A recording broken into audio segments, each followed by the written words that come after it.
Testing 1, 2. Okay. Hey there, everybody, and welcome back to Cool Beans Hot Stuff. Today is Film Buff Fridays, which means we're going to be going over our film theory. We're going to continue the 8 Elements of Film Theory series that I've been working on.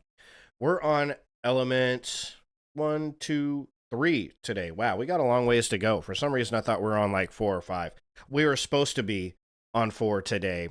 We're supposed to be talking about deep dive into lighting is what we're supposed to be talking about. But I didn't do my Film Buff Friday stream last weekend, and I don't remember why that is. I still can't remember that. But I didn't. Maybe I just said fuck it. I felt like being lazy that day. And so we're going to do last week's Friday deep dive into camera angles today. So that's what we're doing today. We're going to talk about deep diving into camera angles. So hopefully any of y'all that watched this on YouTube saw the title and clicked on it because you were interested in camera angles. Otherwise, this is probably going to be a pretty boring stream for you, right? Not too many dramatic things happening here.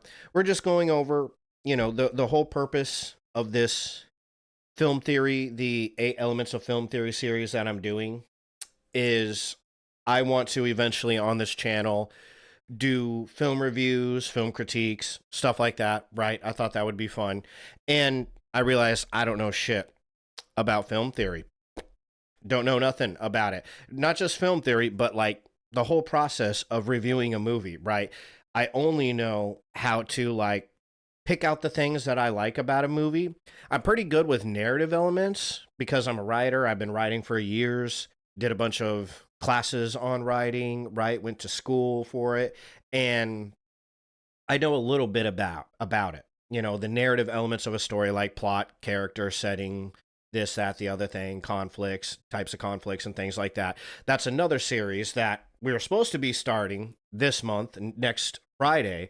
We were supposed to be starting my 8 Elements of Storytelling series because I did a video called the 8 Elements of Storytelling. If you need to catch up on any of this, if this interests you and you want to catch up on any of it, be sure to check out my 8 Elements of Film Theory video that's somewhere on my channel and my 8 Elements of Storytelling video. The audio isn't going to be the best in those videos, and I might even like restream it because the audio is filled with all these crackling shit.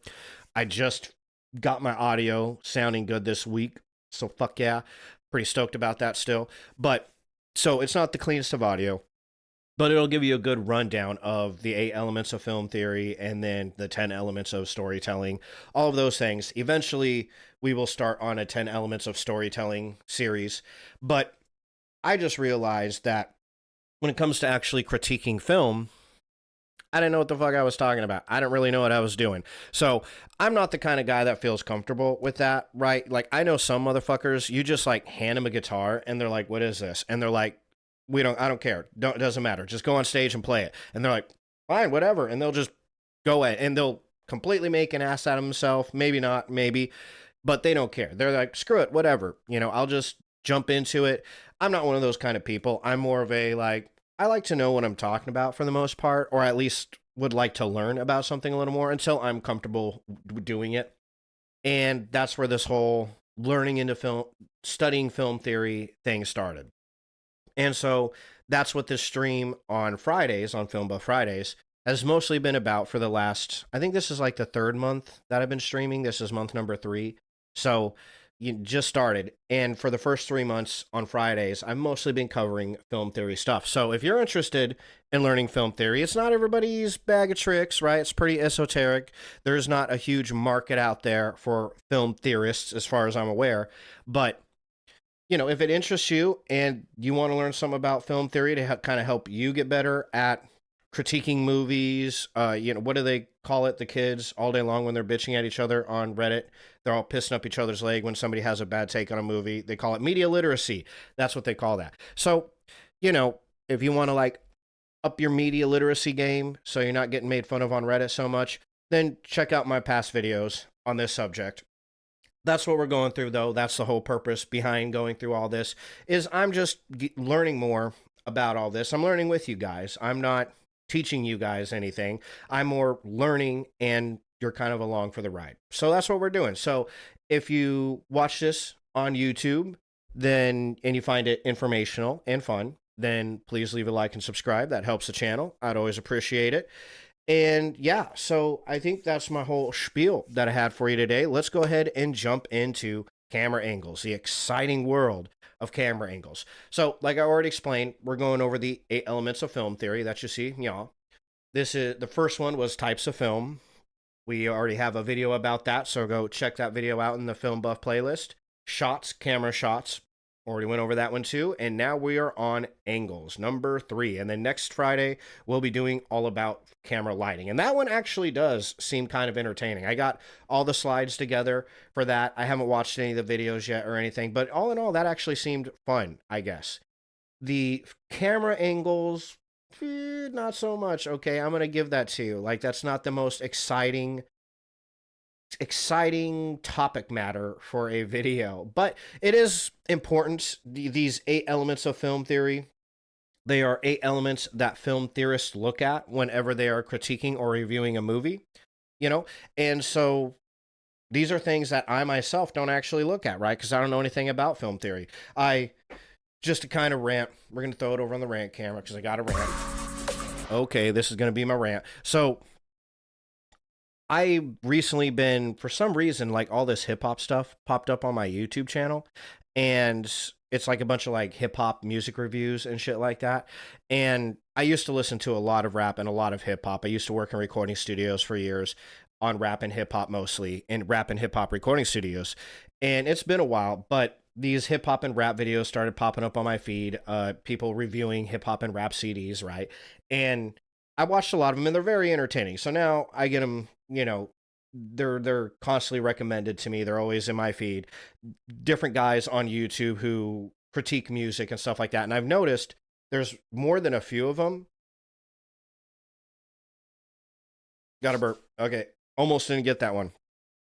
Have to mute it because I don't have a mute button on my new interface. But anyway, not your problem, mine. But there's some of these music reviewers that they review music, and I can tell from the words they're using and the types of things that they're saying that they don't actually, one, they're not musicians, they don't make music, and 2, they don't understand like any sort of like technical aspect of making music, right? They haven't worked in a recording studio.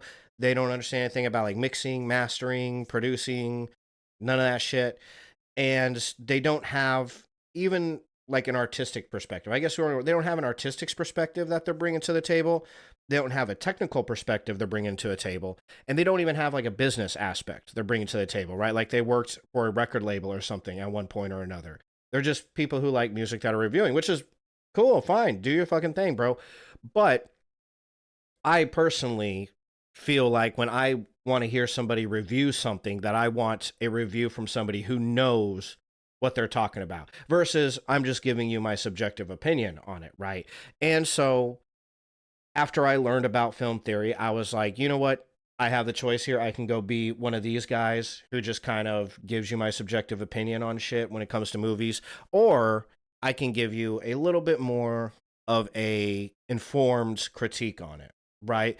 And when it comes to me personally, I would just feel more self-respect giving a an informed opinion on it, right? Because, again, from my perspective, watching these music reviewers on YouTube, again, it's very obvious that you've never worked in a recording studio. I'll hear people, they'll pull up a CD and they'll be like, the production on this CD is amazing. And I'm like, oh, I got to get that CD and I'll listen to it. I'm like, dude, the production on this CD is trash. I was just listening to it today. I was listening to a rap album that every fucking rap YouTuber is out there peddling, and they all say the production on this stuff is tight.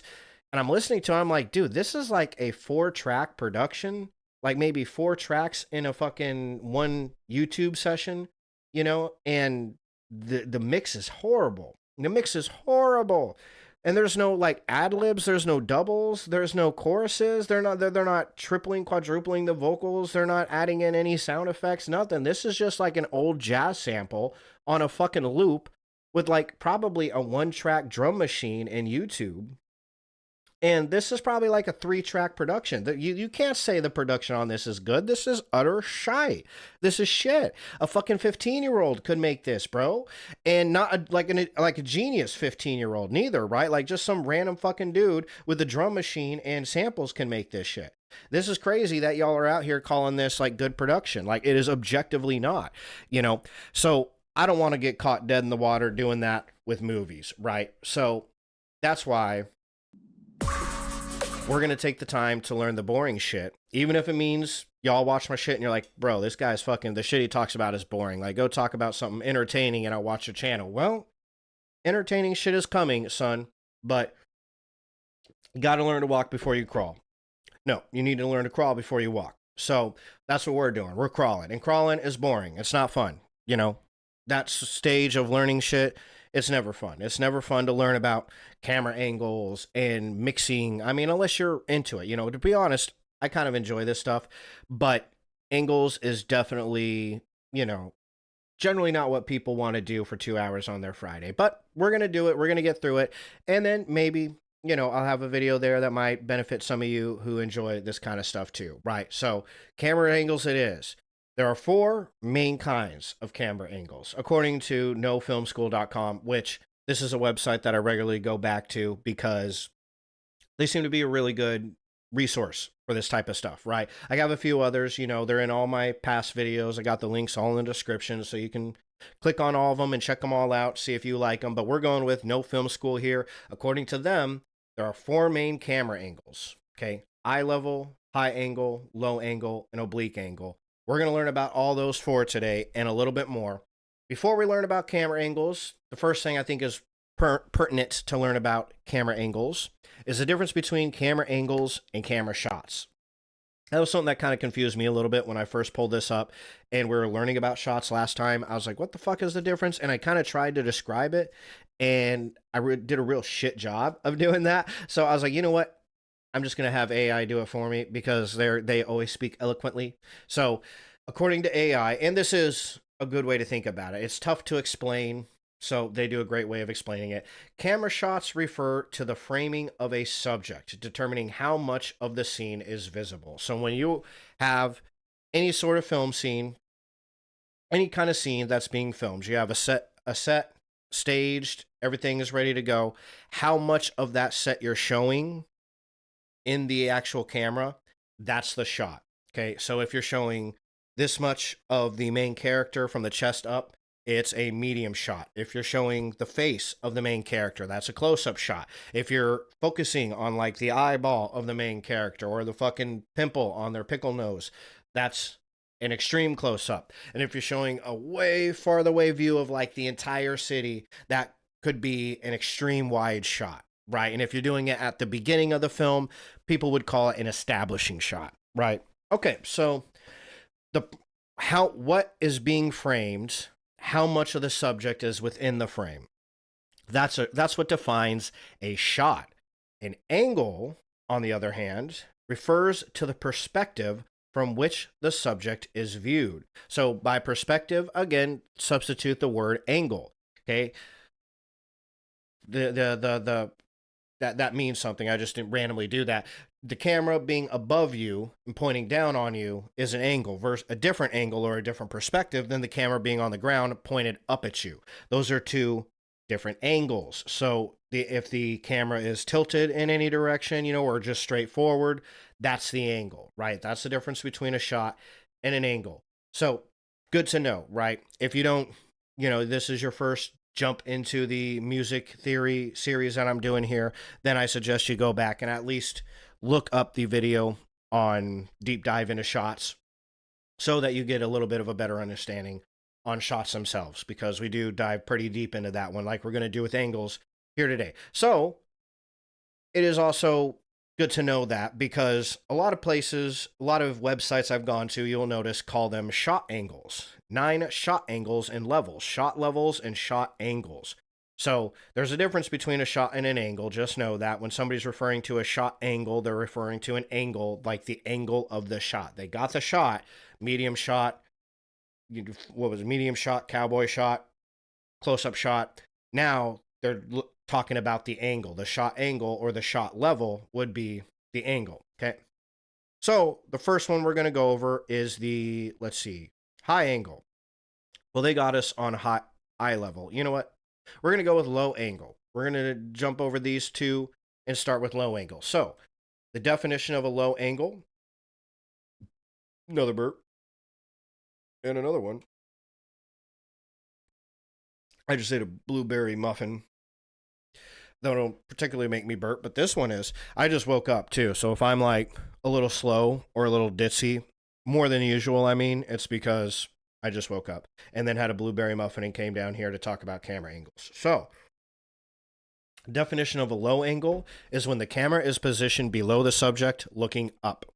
Like high angles, the degree of tilt can range from subtle to dramatic. So it can be a subtle tilt looking up at you, like subtle, right? Like that. Or it can be like extreme, like you're right here, subtle, extreme, right? The effect, low angles can make subjects appear powerful, dominant, imposing, or heroic.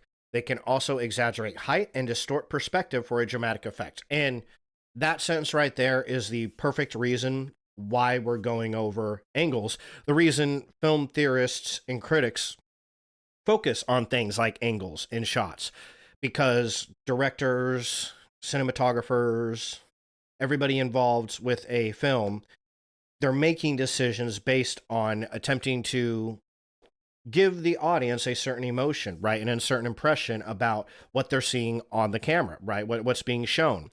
And that's everything from the editing process. Editors are doing the same thing. They're choosing what order to show you the things that have been shot. And directors, cinematographers are choosing shots and angles to create a specific effect.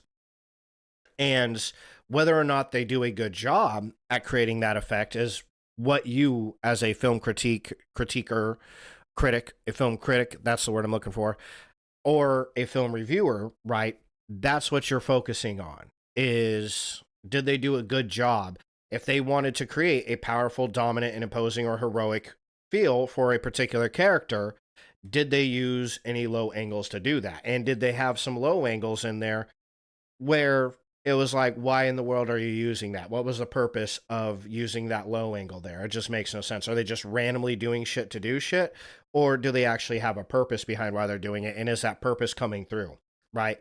So that's the base effect of a low angle. Let's learn a little bit more here at soundstripe.com. Low angle shots are shot types where the camera is placed lower than the subject with the lens angled upward. Pretty easy to understand shit, right? I did not say I was going to teach you guys rocket science today.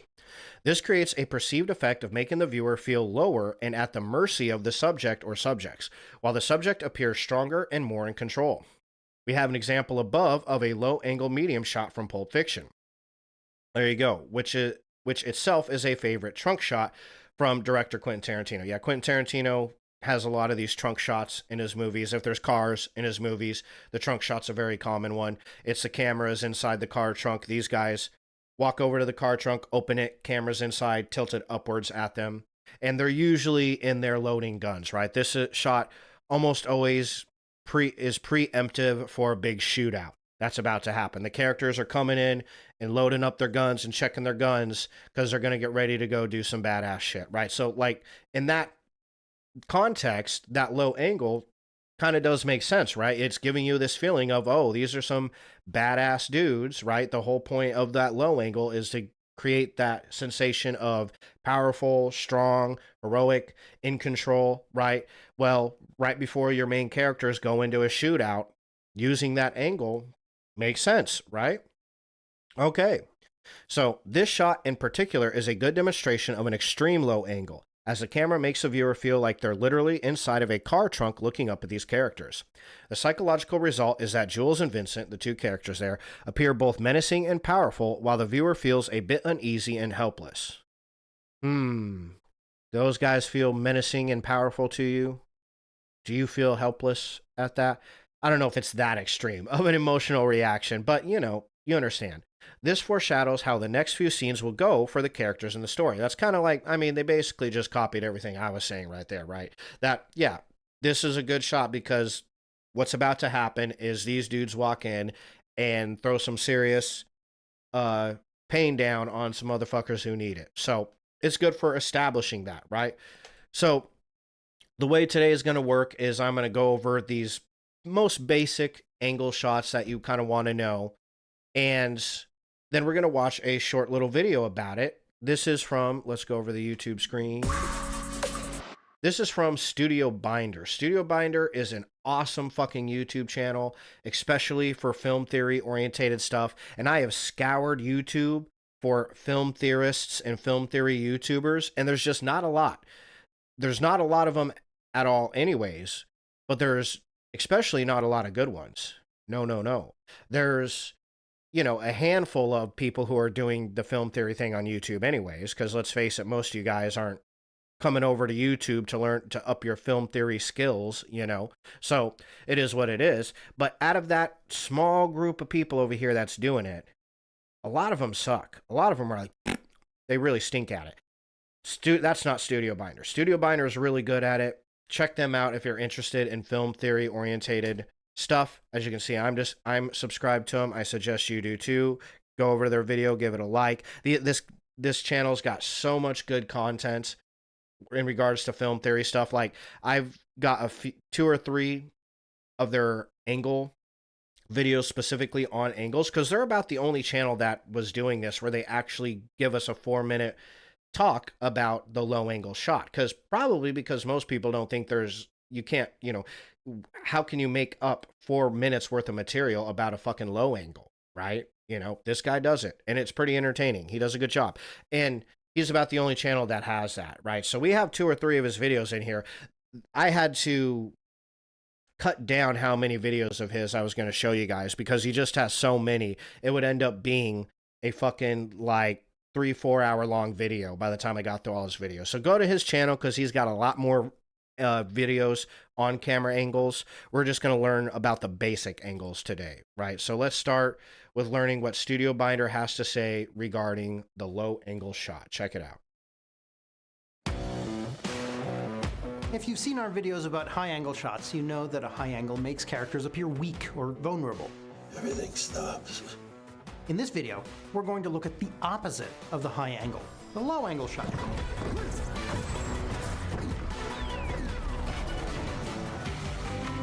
A low angle shot is a shot where the camera points up at something. It can be subtle, like this, or extreme, like this.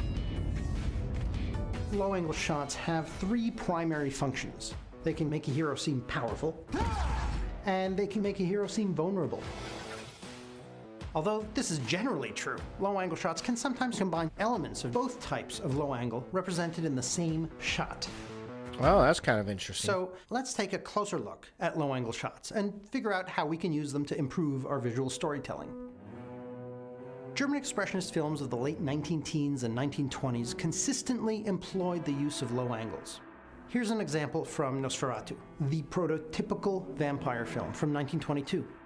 Murnau chose this low angle to make the vampire appear more menacing in the frame. Now, check this out from Fritz Lang's Metropolis from 1927. We get a low-angle shot that gives us a real visceral sense of the massive scale of the subterranean city. Since the German Expressionists, filmmakers have used low-angle shots to depict frightening or intimidating things, like in this scene from Orson Welles' Touch of Evil.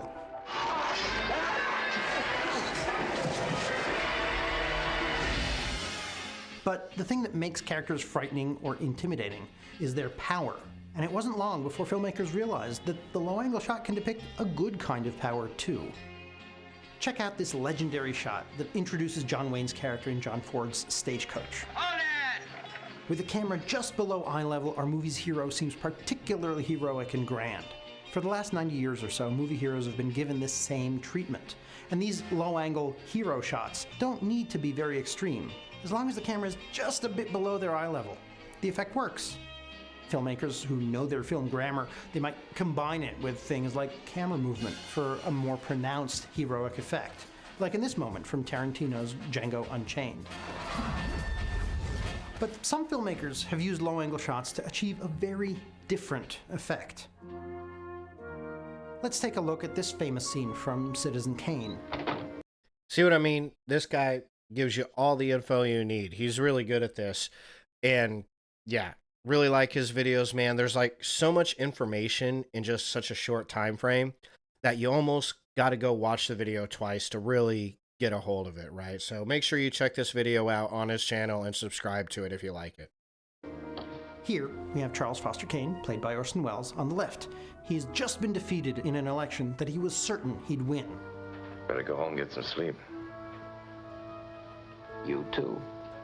To Welles, the low-angle shot was so important here, and had to be so extreme, he actually built the set with removable floorboards so the camera could get tucked into the floor. And he knew that if he'd shot up at his actors, there'd be nowhere to hide the microphones above their heads, so he built the ceiling out of canvas, which is acoustically transparent, and put the microphones above it. Welles understood that this scene isn't about Kane's strength, it's about his weakness. That's the way they want it. The people have made that choice. And to show him boxed in, with the floor visible in some of the shots and the ceiling visible and low in others, we're given not the sense of boundless heroism, but the sense of confinement, of entrapment. Yeah, that makes him look really big in a tiny room, right? He almost kind of looks giant in this room. But yeah, that all of the scenery in this scene really closes in around him, makes it look like he's in a tiny little box where he's got nowhere to go. It's crazy. See, I find this shit fascinating. You know, I don't know how many of you do, but that shit's wild to me. Blows my mind. At this point, you've probably picked up on the schizophrenic nature of low-angle shots. We've got low-angle shots that make a hero seem powerful, and low-angle shots that make a hero seem vulnerable. But check out this moment from the third film in Peter Jackson's Lord of the Rings series.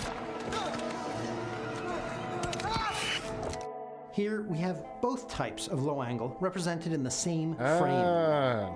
The slight low angle here depicts both. I was going to say, this is Frodo's getting the heroism out of this low angle, and the spider's getting the vulnerability, right? Is what I think he's about to say here. We'll see if I'm right or if I'm just talking shit. Frodo's heroism and his vulnerability. Remember that the low angle shot, yeah, turns out I was just talking shit. Okay. Is more versatile than you might have thought. They can achieve a very broad range of emotional tones. Now that you've got a good grip on low-angle shots, it's time to put them to use. Give low-angle shots some love in your shot list. So if you'd like to give Studio Binder a try, it's free to use and make shot listing actually fun and collaborative. And share the results with us in the comments. We'd love to see what you can come up with. When you're ready to expand your cinematic knowledge a little more, check check out our other videos. We've got great stuff on our channel to hone your craft. If you like this video, make sure you subscribe and click the bell icon so that you stay in the loop as new videos are released. Keep your cameras rolling, and until next time, break a lens. Okay, so there's low angles for you, right? Quick and painless. Today's video here. Today's live stream is pretty easy peasy stuff, man. Like I said, it ain't rocket science. None of this is going to break your minds. You know, it's just some good information for you if you're into film, into the visual art type stuff. This really helps you kind of get a handle on what certain directors, cinematographers are trying to convey when they shoot a specific scene in a specific way, right? So there's the low end or the low angle shots. Let's go back over, y'all. Now we're going to hit the high angle shots, right? We're going to go opposite. Definition, the camera is positioned above the subject looking down. So we were down here.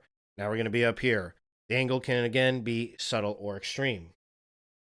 The effects, high angles can make, so, you know, before we read it, you know, so you can't hide it. So if low angle shots make a subject seem more powerful, and according to Studio Binder, can also make them seem more rollable, but in general, give them a feeling of power, strength, right? Maybe even fearful, or make them seem scarier. Okay, is a good way to put that, right? If a low angle does that, then what do you think a high angle does, right? The opposite of that. High angles can make a subject appear vulnerable, small, weak, or insignificant. They can also provide a broader overview of the scene. Okay, so there's a couple different reasons for it right there. But yeah, if it's, you know, below, makes the subject being shot look more menacing, powerful, what have you, then it would only make sense that the opposite would make them seem smaller, tiny, baby, little weird looking, right? Vulnerable. I think y'all are just going to have to deal with my burps, because as long as I don't have a mute button that I can just pew pew, you know, I can't hit my burp button fast enough. So I'll do my best. Let's see, high angles. Oh, it was higher up. High angle shot.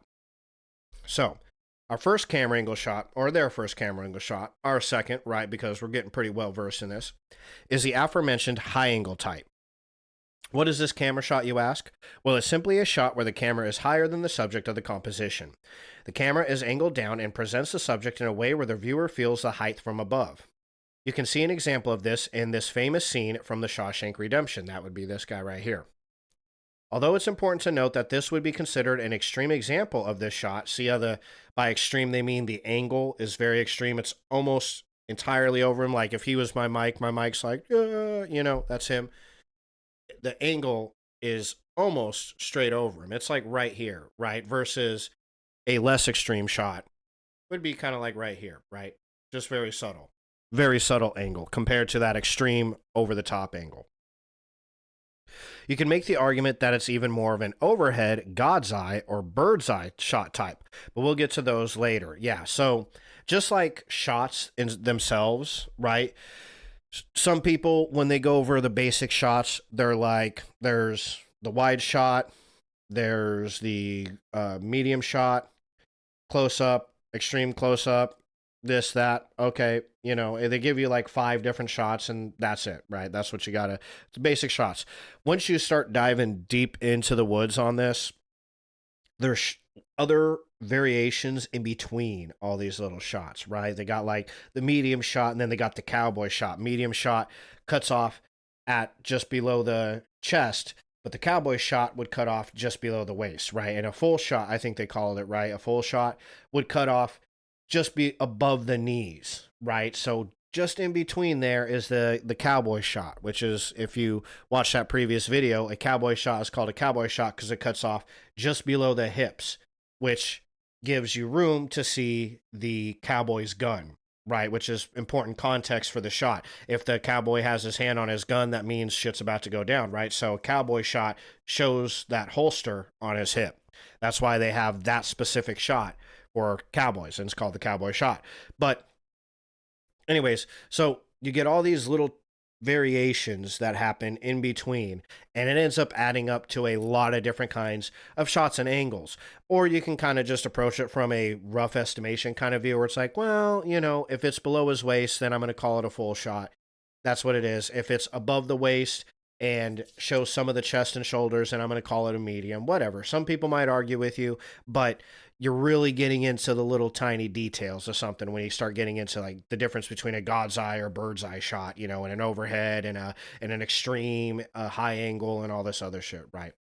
But regardless, it's a great example of what happens when the camera angle is up higher than the subject and looking down. In this instance, the subject at least has his head back and face up. Otherwise, you might not get to see a full expression. The psychology behind the high angle shots can vary from composition to composition, but in general, it's often associated with making the viewer feel more powerful while the subject appears smaller and less in control. This example above, though, does a mix of both, as our hero has finally emerged free from his captivity and is in celebration. Meanwhile, we watch from above and both feel for him and also judge him. Right? If you've seen the movie Shawshank Redemption, you'll kind of understand that sentence a little bit better. You're judging him for the things he had to do to get his freedom, but you're also feeling for him because, hey, he just got his freedom out of like fucking prison, basically, So, he's pretty excited. But yeah, there's mixed emotions in that scene, or depending on how you feel about the character, people can have different emotions about this particular scene. But it definitely shows, the idea of him kind of like reaching towards the sky, reaching towards God, and us, the viewer, in the sky, sort of like from that God's, like they said, bird's eye, God eye camera angle. It is very interesting. Like it's a much more, even if it doesn't mean anything to you, it is a more interesting shot than just a straightforward shot, right? If the whole movie was just straightforward shots, you would lose a lot of dynamics in the movie, right? In the music industry, there's a thing called dynamics, and usually it can be referring to the volume of something in a track, but you can have pitch dynamics, volume dynamics, right? All that stuff, and you can have spatial dynamics, shit that's panned to the left and right in a song.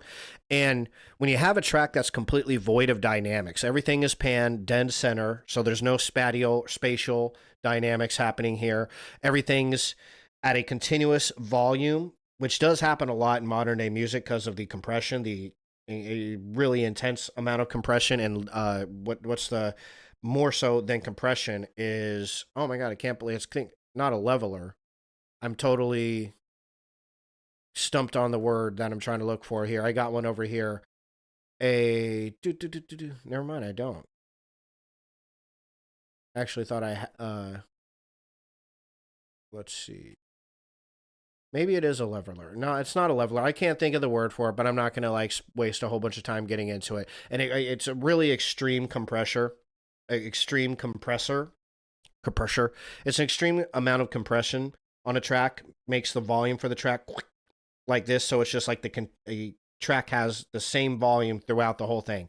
You do that, pan everything in the middle, everything's the same volume, and you play like the same notes, like the same 2 or 3 notes to the whole track. The track can get really boring really easily. There's no feeling of movement in it. You lose all energy in the track. Even if you have like a high BPM in the track, you'll lose a lot of momentum. So having dynamics, particularly like a dynamic variation in instrumentation from like the chorus to the verse. The choruses are up here, they're really a lot of instruments happening and it's really loud. And then when the verse comes in, it's just slightly lower and it kind of gives you that tone down, right? It drops the excitement just a teeny tiny bit. It drops the energy to keep that variation between the verse and the chorus. So there's movement. Think like a roller coaster. Roller coasters aren't fun if they're just like this. There's nothing thrilling about a flat ass roller coaster unless you're like 5 fucking years old, right? There was a roller coaster back in the day at the state fair that we used to ride when we were kids that just went around in a flat loop and we were over there like, whoa, fuck yeah, this is insane, because we were like 5. But if you're not 5, then this shit right here, it's boring, right? So music, like a roller coaster, needs to have its ups and downs, right? You need to go up. And the up creates tension. It's like, oh shit, we're about to drop, bitch. And then you drop. And the drop creates excitement. That's how you want a track to go in terms of volume, in terms of notes or pitch dynamics. And you don't need things flying around. Generally, when it comes to panning, you don't want like everything panned out here and then the verse goes in here and there's this constant synthesize. No, but that was a good guess though, cutie. Yeah, not a synthesizer, not a leveler. It's a limiter. Oh my God, that's why I kept saying leveler. I'm like, why am I saying leveler? It's a limiter. That's what I'm thinking of. So I'm sure that was probably your next guess though, right? Hot stuff. All your experience in the music industry. Yeah, it was a limiter. What do you guess it? I bet you were going to say that next. So I knew you were going to put that. I called that out before I seen it in the chat. We've spent too much time living together. So, yeah, you know, you want, when you're panning stuff in a track, usually you pan it and then you keep it there. But it isn't uncommon for a part of the track, like the breakdown or a lead, to have instrumentation that enters the song at that point in time and have it panned to create more space in the middle for the lead, so the lead feels more up front and everything else kind of feels out on the outsides. Yeah, so you can create contrast with panning too, but if you don't have a contrast in dynamics, especially in volume, the track's dead in the water. It's just not going to have that energy. And it's the same with a film. When you aren't switching things up like camera angles and shots and all this other shit, you know, you're not going to have a lot of movement in that film. Even when visually there's a lot going on, it's just going to add a level of boredom to it that it would even be like subconscious when you wouldn't realize.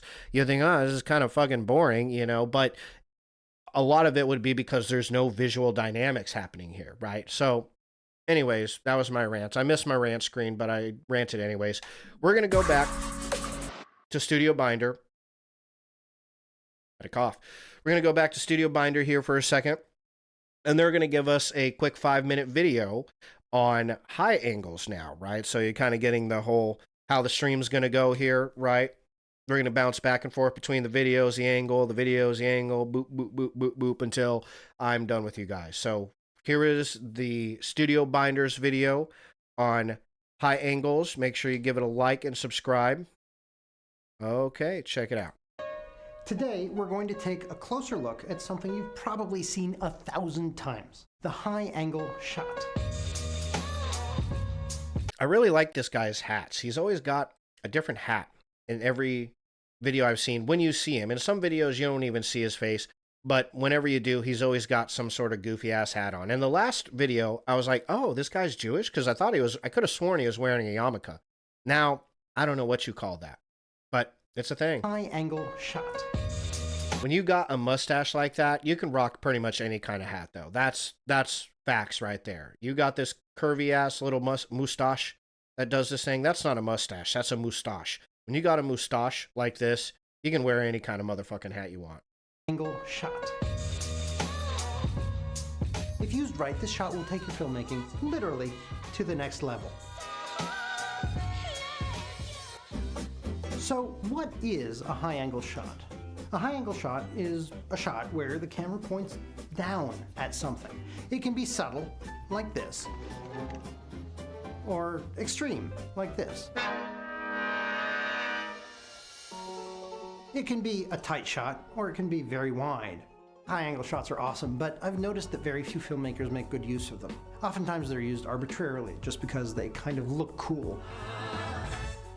But I want to take a closer look at how you can maximize their impact in your next project. That's a good movie, The Revenant. Love that one. Where was it? How you can maximize that one. That would be like a close-up, right? Their impact in your next project. High-angle shots have 3 primary functions. They can convey narrative information, they can elicit emotional responses in the viewer, and they can convey something about a character. Here's a fairly common type of high-angle shot. It's a narrative high-angle shot. A big, dramatic crane shot that sweeps over a scene. The primary purpose here is narrative. From above, we can see more of the world. The shot establishes context for our scene and is most useful to show landscapes or large crowds, which would be difficult to capture if the camera were positioned too low to the ground. The thing to remember about a narrative high-angle shot is that it's not meant to draw too much attention to itself or evoke a strong visceral response. It doesn't want to throw us off balance. The angle is pretty shallow, meaning the camera points down only slightly. But some high-angle shots are meant to give us a visceral thrill. The second type of high-angle shot is the visceral high-angle. See, what was that first one? The narrative. Okay, the narrative high-angle shot and the visceral. Let me move back. Hold on. I'm going to move back and listen to that. Type of high-angle shot. It's a narrative high-angle shot. A big, dramatic crane shot that sweeps over a scene. The primary purpose here is narrative. From above, we can see more of the world. The shot establishes context for our scene and is most useful to show landscapes or large crowds, which would be difficult to capture if the camera were positioned too low to the ground. The thing to remember about a narrative high-angle shot is that it's not meant to draw too much attention to itself or evoke a strong visceral response. It doesn't want to throw us off balance. The angle is pretty shallow, meaning the camera points down only slightly. But some high-angle shots are meant to give us a visceral thrill. The second type of high-angle shot is the visceral high-angle. These high angles are designed to give you a sense of vertigo. Don't worry! I'm totally on top of this! Here's a great high-angle shot from Harold Lloyd's Safety Last. Some people call it this a bird's eye view or an overhead shot, where the camera points straight down from a high place.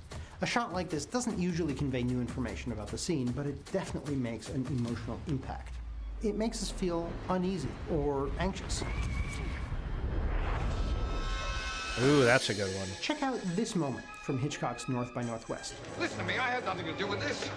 Roger Thornhill runs out of the UN building and there's no one dangling from a precipice, but we're looking straight down nonetheless.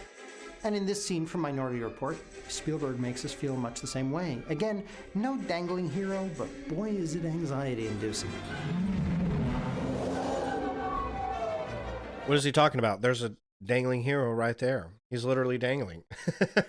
Hey, I know dangling, and that's dangling, right? These last two bird's eye shots connect us to a third type of high angle, which often combines elements of narrative and visceral emotion. It's the character-driven high angle shot. This type of high angle shot makes a character appear smaller or weaker. This can be This is kind of what they were discussing in the No Film School article. This is specifically for the purpose of making a subject look smaller and more helpless. Although I would say in some of those dangling scenes, the subject looked pretty small and helpless too, right? both a narrative device communicating to us that the character is vulnerable, and it can also be made visceral too, so we can connect to their vulnerability.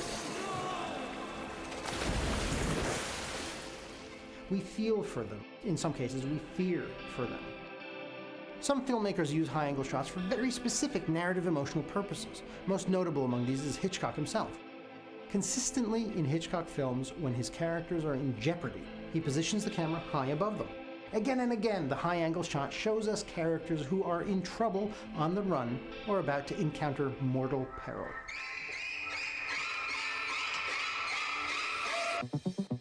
In a Hitchcock film, a high-angle shot always screams danger, even when we don't yet know there's something dangerous about to happen. Take the opening shot of the crop duster sequence in North by Northwest. It's a high-angle shot as the bus approaches, and Thornhill steps off. Many filmmakers would have opted for something closer to the ground, but not Hitchcock.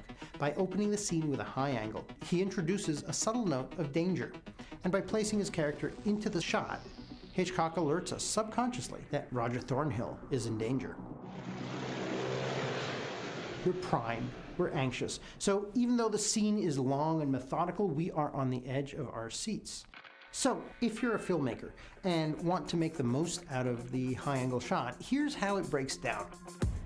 If you want to establish the scale of a crowd or the layout of a landscape, use a narrative high-angle shot. Push the camera up and keep... See, I fucking love how this guy breaks it down like this. This is so easy to understand. The information just, here's the narrative high shot. Here's the reasons for it. You know, okay, a dumbass like me can't fuck this up, right? I love it. Keep the angle somewhat shallow. Establish your landscape and you're done. But if your audience needs a jolt or a thrill, if you need to inject tension, vertigo, or to punch up the action, try a visceral shot by pushing your high angle to the extremes, extreme height or a sharp angle. Finally, if you want to emphasize the danger to your characters and want to make weak characters seem weaker, try framing them in high angle. Now that you've got a good grip on high angle shots, it's time to put them to use. Whether you prepare your shot list with a spreadsheet, pen and paper, or with shot listing software like Studio Binder, give the high angle shot some love. And when you're ready to expand your cinematic knowledge a little more, check out our other videos. We've got great stuff on our channel and new content coming all the time. If you like this video, make sure you share and subscribe. And don't forget to click the little bell icon so that you're notified when new videos come out. Keep your cameras rolling, and until next time, break a lens. Yeah, this Studio Binder, that's where it's at. There's another guy that I like to use over here.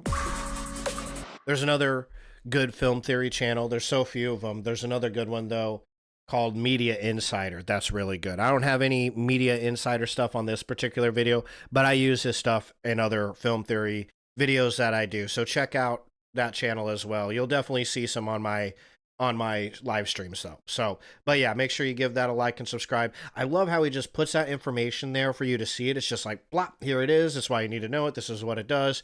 You know, can't fuck it up, man. Can't fuck it up.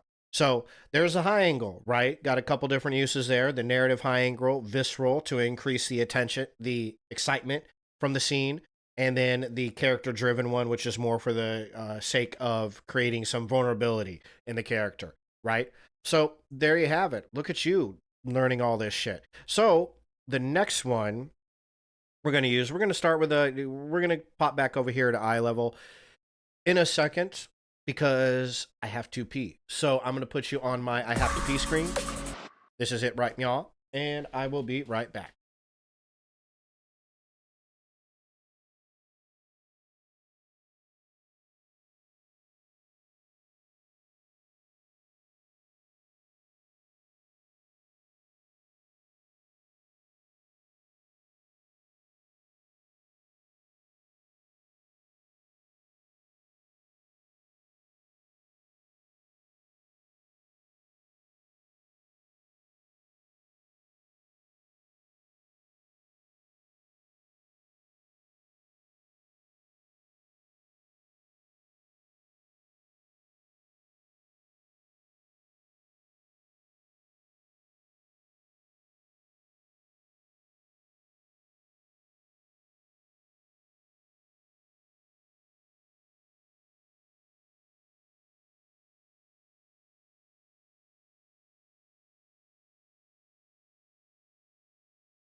All right.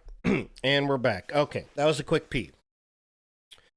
So, yeah, let's hop back to eye level. Okay. So, obviously, you got the low angle, high angle, eye level angle. And we don't have a video on that one, but we can read a little bit about it. First, we'll go to No Film School. The definition, this is a pretty easy one to get, right? The camera is positioned at the same height as the subject eyes, creating a horizontal line parallel to the ground. Right? Pretty simple. Effect, eye level shots. Okay, let's cut it, hide it for a second. If low angle shots create a sense of make the subject feel menacing and powerful, strong, and high angle shots make the subject seem small or weak or helpless or vulnerable. What do you think eye level does, right? In the middle, what does that do? The effect. Eye level shots feel natural, neutral, natural, and realistic. They allow the viewer to connect with the character on an equal footing without imposing superiority or inferiority, right? Which I actually wouldn't have guessed that until you read it and you're like, oh, well, fucking duh. I probably should have guessed that. Pretty soon, yeah, it's neutral. You don't feel like you're above them or below them. They don't seem menacing or vulnerable. It is a much more like sort of, it's not attempting to paint the subject in any either of those two lights, right? Let's see. Eye level, medium shot, also called an eye level shot, right? Again, like I was telling you, the medium shot, usually above the hips, is what's referred to as a medium shot. Moving on, we need to at least talk about your standard non-angle shots. While you could easily argue that pretty much any shot type will have some degree of angle, there is at least a theoretically regular or medium shot type which is close to eye or face level. These shots are important to keep in mind as they should at least be differentiated from the other angled shot types like high, low, canted, or other styles. We'll also go a bit more into camera levels below to give you an idea of how not only to... Okay, so yeah, basic, not much to tell us there, right? Sound stripe, kind of dropped the ball there, son. But yeah, the general idea is that eye level, at least as far as no film school is concerned, doesn't really, the angle isn't supposed to have an effect. It's kind of an angleless shot, right? So you don't want the angle to create any kind of emotional, what's the word I'm looking for? Emotional thing. Yeah, yeah. So you don't want there to be like an emotional thing there when you're using an eye level shot. You don't want to paint the picture, add something to there that isn't there, right? You don't want the subjects to be painted in any kind of a particular light right now. You know, you want other things that are happening on the screen to take precedent over the angle. Okay, so it's kind of a non-angle sort of idea, right? You know, it makes sense. We're going to go fast forward to a different kind of angle, the oblique angle, also called the Dutch angle. The definition, the camera is deliberately tilted to one side, resulting in a frame where the horizontal line is not level. So that's when, if I got, okay, I'm going to do this, try not to fuck anything up. So that this would chest right. I believe this would be like a medium shot right here. Okay. That right there is a Dutch angle. Okay, the horizontal line would be like my floor, right? It's not level. Okay, so that right there is a Dutch angle. Let's see. How's that? Look. Ooh, heartburn. Gosh, all that tilting in this room done fucked me up. Let's not do that again. Made me nauseous. All right. Yeah, camera looks fine. Okay. Back me off. Oh, that feels good. No heartburn.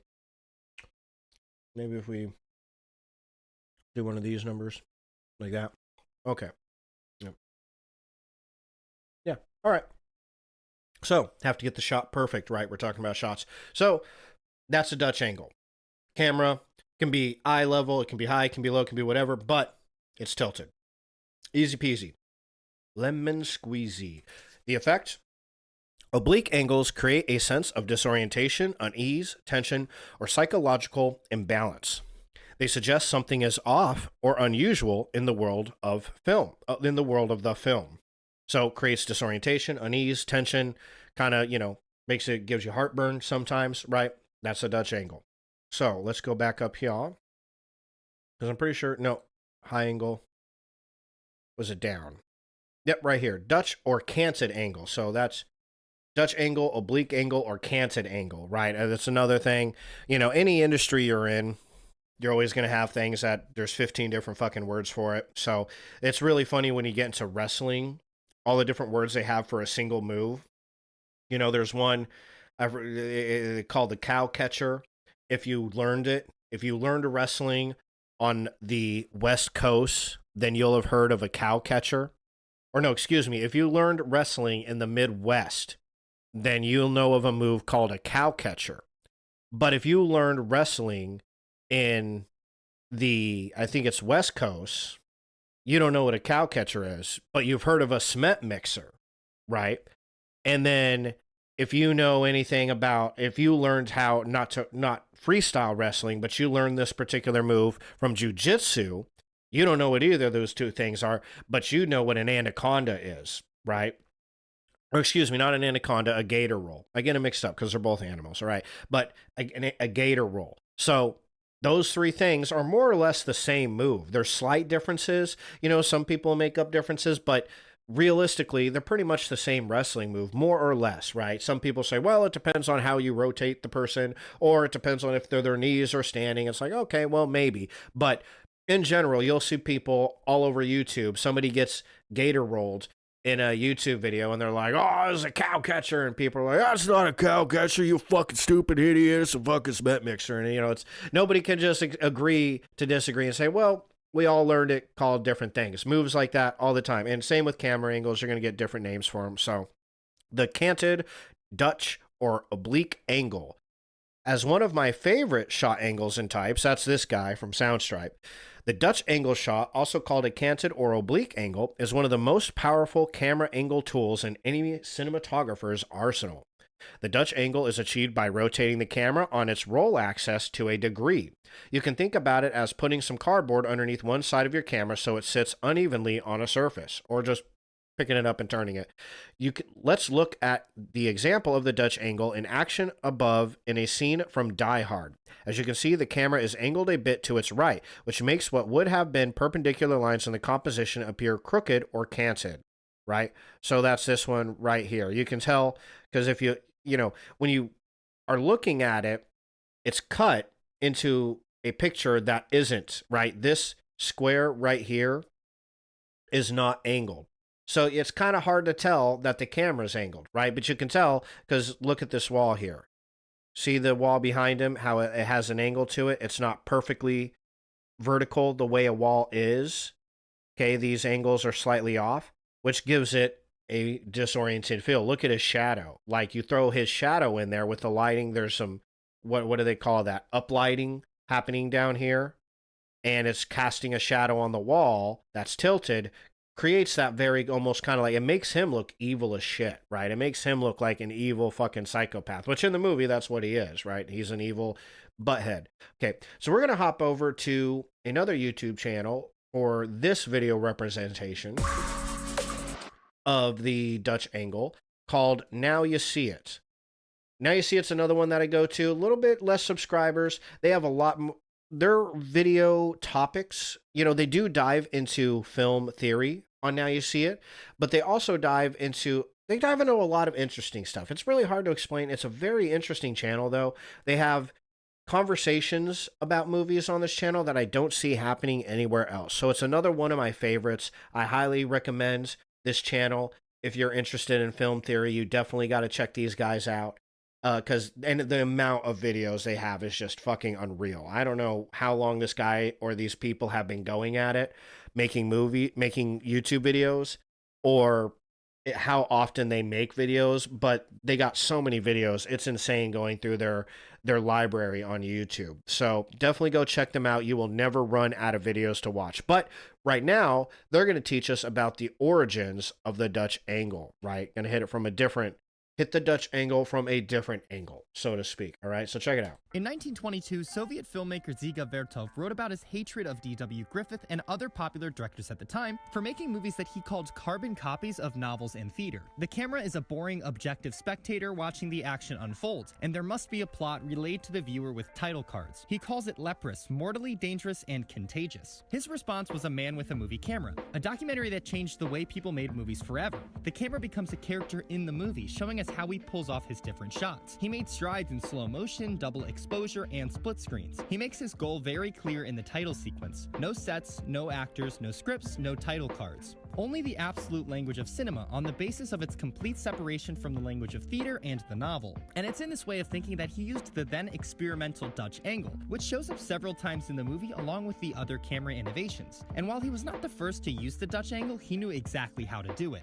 The Dutch angle exploded in the 90s and early 2000s, appearing just about everywhere, from action movies to soap commercials. The problem comes from using the shot as a crutch. To make a boring shot interesting, just tilt the camera. Battlefield Earth was over 90% Dutch angles. As Roger Ebert put it, the director Roger Christian has learned from better films that directors sometimes tilt their cameras, but he has not learned why. The tradition... Okay. Yeah, if you've seen Battlefield Earth, it is consistently... Let's pop over here. Battlefield Earth is consistently considered one of the worst movies ever made. If we hop over here to the Internet Movie Database. I'm sure if you're watching this, if you're an hour and 2 minutes into this video and you're still watching, then you must love movies. So, oh, gosh, choked on my own tongue there. Fuck. Yeah, then you know all about this website. You've probably been on it multiple times. Worst movies. 50 worst movies ever made. Just pick a random list here, and I can guarantee you that. Wait, oh, this is an actual movie. That's not what we want. We want an actual list. Hold on, let's just go to Google then. Worst movies ever made, ever in the history of ever. 28 days later? What the fuck? Oh, Jaws. Okay, this is some other. Not what to watch. Okay, well, you fucked that one up. Google AI. Let's go. Worst films ever made. Go. I clicked on you. I say go. Okay. Battlefield Earth. Look at that. Number 1, baby. I told you. Yeah. It's going to be on every list you see. And I know this because I've pretty much looked at all these, right? I get real bored sometimes. And, ooh, Gotti. That's unfortunate. Let's see. Battlefield Earth. Battlefield Earth. Where are you? Wow, I can't believe it's this high up. Good for them. It must have been forgotten. And people now they make lists and they just forget that this movie was a thing. And that's the only reason why it wasn't in the top 10. Just Twisted. That was a bad movie, huh? Well, I mean, okay. Yeah, Jaws the Revenge, that deserves to be there. I got to do my whole a stream on the 100 worst movies ever made. I got to write that down. That's a thing. There it is. Battlefield Earth at number 59. Wow, it's moved up in the world since I last seen that. I got to make that list though. Cuz that would be a great stream topic right there. I can make numerous streams on the worst videos. Worst ever lists. Like worst movies. Okay, yeah. Save that one for later. Put that in my pocket for when I run out of ideas. Yeah, so it doesn't matter what list we go to. Wikipedia here. Maniac. Reefer Madness. That was a pretty bad one.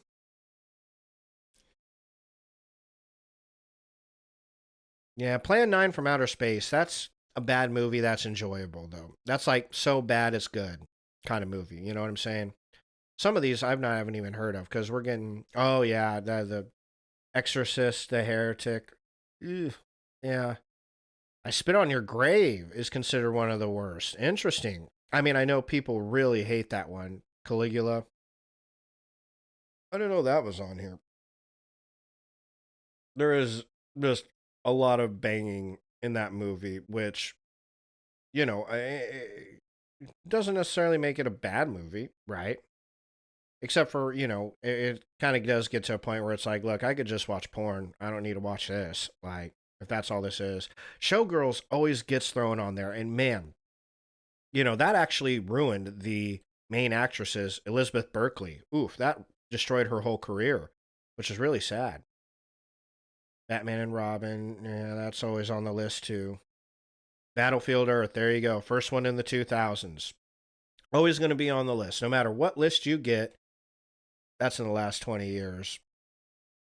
When was that written? 8 days ago. Yeah, that's not going to be on there then. So yeah, it doesn't matter what list you go to. Battlefield Earth is consistently going to be on. So is that one. Movie 3043. Always going to be in there. Alone in the Dark. That, by the way, isn't the same Alone in the Dark that was made by Guillermo del Toro. That's a different Alone in the Dark. That's not going to be on anybody's worst lists ever made. From Justin and Kelly, that's giggly. Yeah. The Black Christmas remake, that was horrible too. Jaws the Revenge. And Jaws the Revenge, the shark actually growls. Yeah. So that's why that's on there. The Room is also like cats. Oh, gosh, that was horrible. I liked Thunderdome or Biodome. That one I thought was funny, but I was a kid. There it is, number 4, Battlefield Earth. Only North. I haven't heard of North. Star Wars: The Rise of Skywalker, and Manos: The Hands of Fate. I haven't actually seen, I've never heard of Manos, so I don't know. But in any case, yeah, hope you believe me now. I wasn't lying to you. Battlefield Earth, consistently considered one of the worst movies ever. And a large portion of that probably is because of the continuous canted shots. The shots are supposed to disorient you, right? So if the whole fucking movie, how much of it did they say? They said it was like 90% canted shots in this movie. That directors sometimes tilt. Christian has learned, put it, the director Roger over 90% Dutch 90% Dutch Ebert angle. put it, Wow. So 90% of this fucking movie is shot like this. No wonder people didn't like it. They're like, dude, I'm like constantly feeling like I'm gonna throw up. You know, I'm constantly getting heartburn. Poor Tony trying to watch this movie. I just have to sit here with a thing of Tums, like, you know, because yeah, that Dutch angle, 90% of the movie, that's no good. Okay, let's pop back over here. Go meow. And here. The director Roger Christian has learned from better films that directors sometimes tilt their cameras, but he has not learned why. The tradition goes right up to Thor in 2011. Director Kenneth Branagh says he was going for a comic book look, but I think there's more to looking like a comic book than adding Dutch angles to half the movie. I also can't help but find it kind of cheesy when it's used to make the villains crooked, and that's probably because of where that idea first came from. What? The dynamic duo at the school? What I'm trying to say is these movies don't capture the spirit of the shot. The most important movie for Dutch angles is arguably The Cabinet of Dr. Caligari in 1920. The movie was years ahead of American cinema at the time. Its incredible use of shadows and light, angular set pieces, and twist ending brought expressionism from literature and paintings to the big screen. This daring German style quickly found its way into American cinema. The extreme lighting defined the film noir, and the horror elements found their way into all kinds of blockbusters. I had acquired a strong German influence by working at the Ufer Studios, Berlin. The influence goes right up to Tim Burton's set pieces and character design. He never directly cites German influence, but there's no doubt his work screams expressionism. And even he mixes in the Dutch angle in his expressionistic movies. I like when he uses it to exaggerate the mundane, like losing your bicycle. But the most crucial aspect of The Cabinet of Dr. Caligari is the introduction of subjective filmmaking. This movie was the first twist ending in film history, when Francis is actually in an insane asylum and his experiences are delusions. The movie presents its world in a subjective way. What we see is not reality, but actually the subjective experience of the narrator. So while the movie doesn't have explicit camera tilts, the tilting of the set and the tilting of the narrative introduces the idea that movies can be hyper-realistic and more than filming traditional set pieces. Movies can be subjective. So really, the Dutch angle arises out of two movements, the Soviet experimental documentary and German expressionism. One movement introduced the innovative camera techniques, focusing entirely on the cinematic aspects, and the other focused on how the Was that dude just standing on the edge of the car? Look at this badass. Wow. One movement introduced the innovative camera technique. Yeah, that's just the edge of the car right there. What a crazy fuck. All right. Focusing entirely on the cinematic aspects, and the other focused on how the theatrical and artistic elements could be subjective and unique. Maybe the perfect use of the Dutch angle comes in The Third Man, an incredible noir about the black market in post-World War II Vienna. The landscape of Vienna is the German expressionist vision come to life, with its jarring angles and ruined landscape. You can't help but notice the similarities in the crooked ruins of Vienna and the bizarre set pieces of The Cabinet of Dr. Caligari. In The Third Man, the camera itself acts as another tilt in the already crooked world of post-World War II Vienna, and sometimes the camera doesn't even need to tilt because the street does it by itself. Within the frame, lines of all sorts of angles add to the angle created from the camera tilt. The Dutch angle contributes to the distortion already on screen, giving cinema a way of adding uncertainty that no other art form can do, not in theater and not in the novel. But the crooked angles do more than enhance the landscape. During Holly's questioning of each witness, the crooked angles make their confessions feel a bit off and remind you never to be quite sure who to believe. During Harry's monologue, the Ferris wheel tilts while the camera holds steady, creatively integrating Dutch angles into the shot. It fits nicely with Harry's personality as his dialogue quickly switches from playful jesting to threatening murder. Don't think they'd look for a bullet wound after you hit that ground. The crooked Vienna landscape, ambiguous characters, extreme lighting, and plot twist echo the design of German expressionism and the experimentation of the Soviet documentary. It's a movie begging to have Dutch angles. Many more recent movies use the shot in similar ways. In Die Hard, villain Hans Gruber... There's the Die Hard shot. See what I mean by this dude? Now you see it. This fucking guy is so smart when it comes to this shit, man. He's got so much, again, just like studio binder, there's so much information packed into just a 7-minute video that it's like, poof, like it's almost too much. Like you got to go back and watch it a few times to really grasp everything he's saying here. It's really cool though, man. This guy really does think a lot about movies. And as a result, this is the kinds of film theory channel that I kind of aspire to be, right? This is when I'm doing film review, this is the kind of stuff that I like to see. Somebody who really knows their shit and puts this much thought into it. You know, I think that's really cool. But I had to give him a shout out there because it's just wild how he points all this out. And he's so accurate too. It's just is like, man, didn't know any of that. That's cool. Gruber pretends he's just a civilian. During his back and forth with John McClane, every shot is at least a little bit tilted. This medium shot on Hans is the most tilted in the scene. His shadow is long and exaggerated. The camera is off center and the see, I pointed out the shadow. I did that. I told you about that. I thank you. Give me my flowers. Yep. And no pre-watch on this bitch neither. Just wanted to shout that out. tension is perfect. As soon as John McClane gives him a gun, the scene feels just like The Third Man. The Dutch angle tilt adds to the uncertainty of the moment. We know something and we're not sure John McClane has any idea. And for all we know, he could get killed any second. Maybe I prefer this reveal over Les Mis because it's so obvious in Les Mis they're villains. The Dutch angle feels forced. The shot seems to fit better in moments of tension and uncertainty, when things aren't as they should be. It's no coincidence that a movie with many great Dutch angles is called Doubt. I like the way they make you feel. There's been a bit of controversy about them as people feel that they call too much attention to themselves.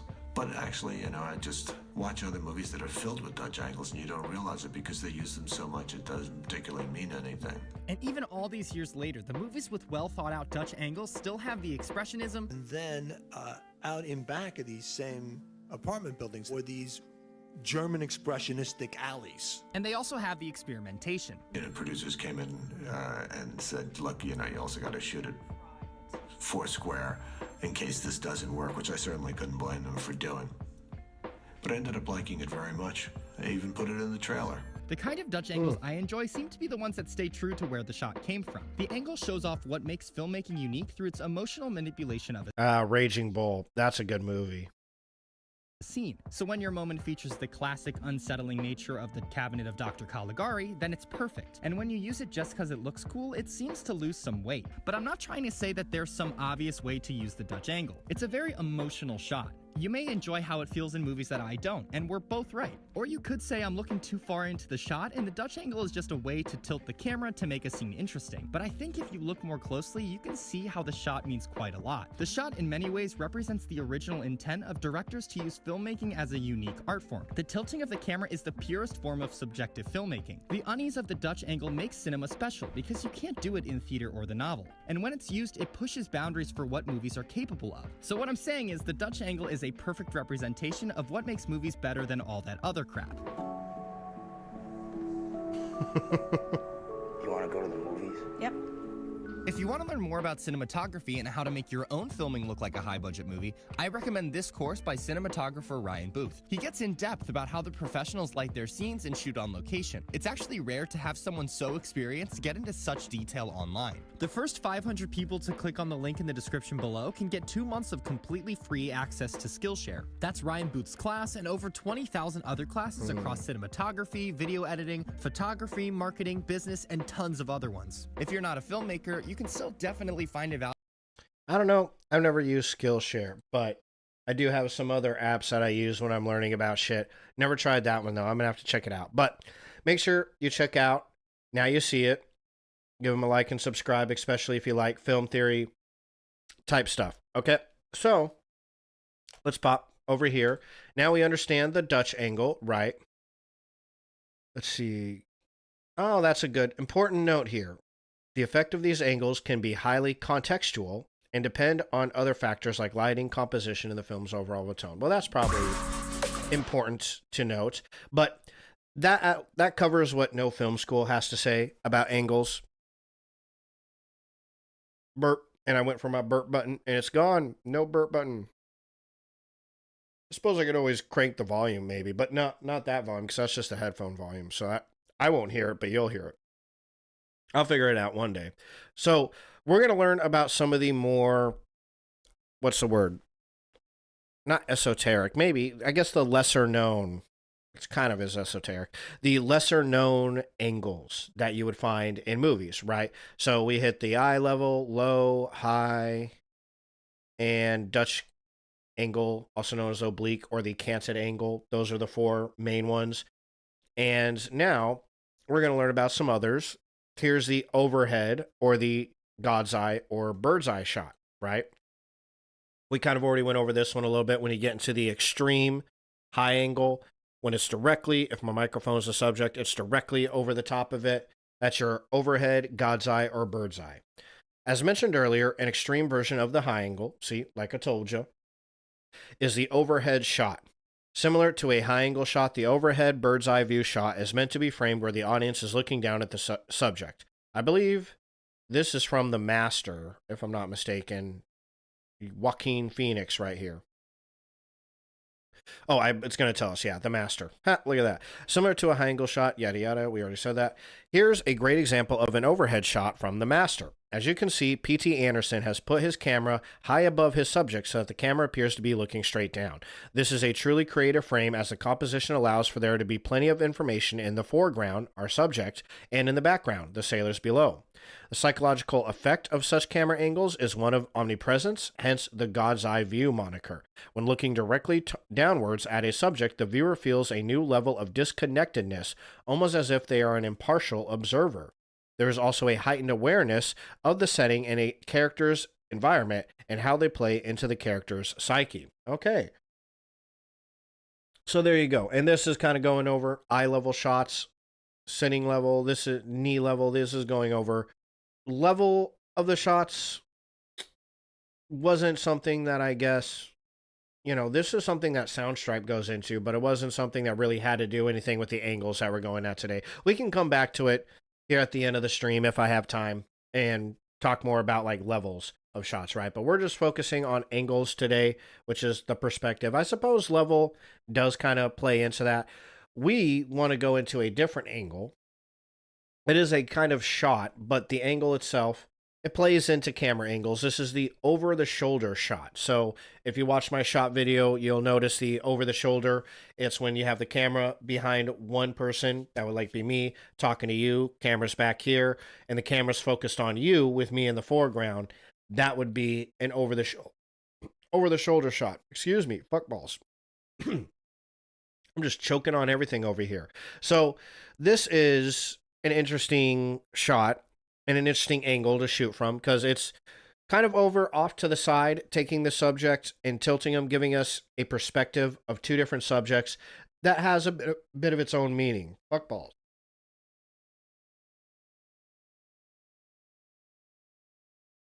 God, you would think I was like a fucking 3-pack-a-day smoker with how often I cough on stream. Okay, so let's go ahead and hop over here. We're going back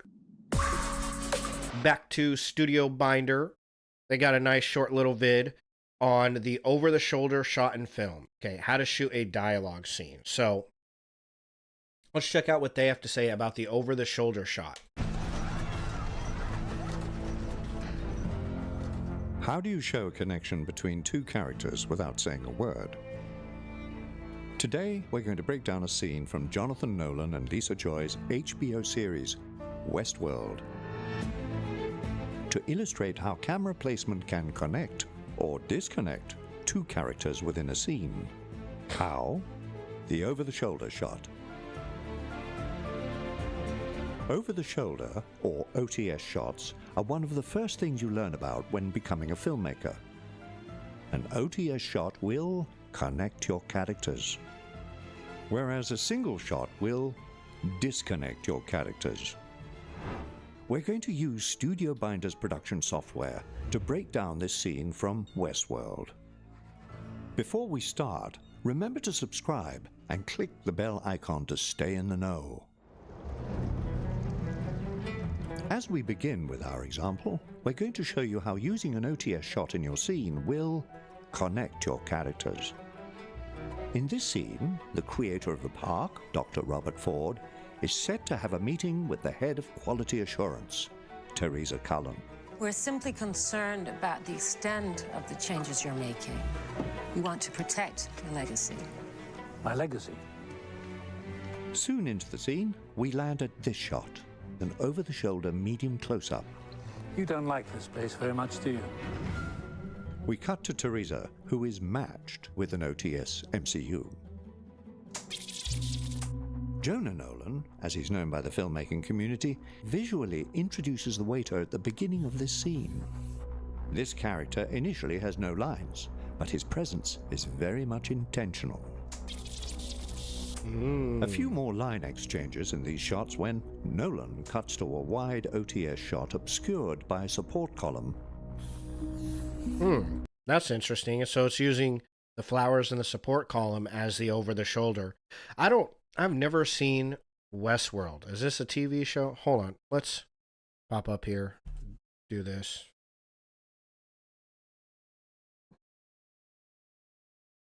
Oh, it is. You've seen it. Oh, you like Westworld, huh, Cutie Pie? Okay. All right. Well, I'm glad you're here. Didn't have to go hunting around for it. Thank you. I appreciate that.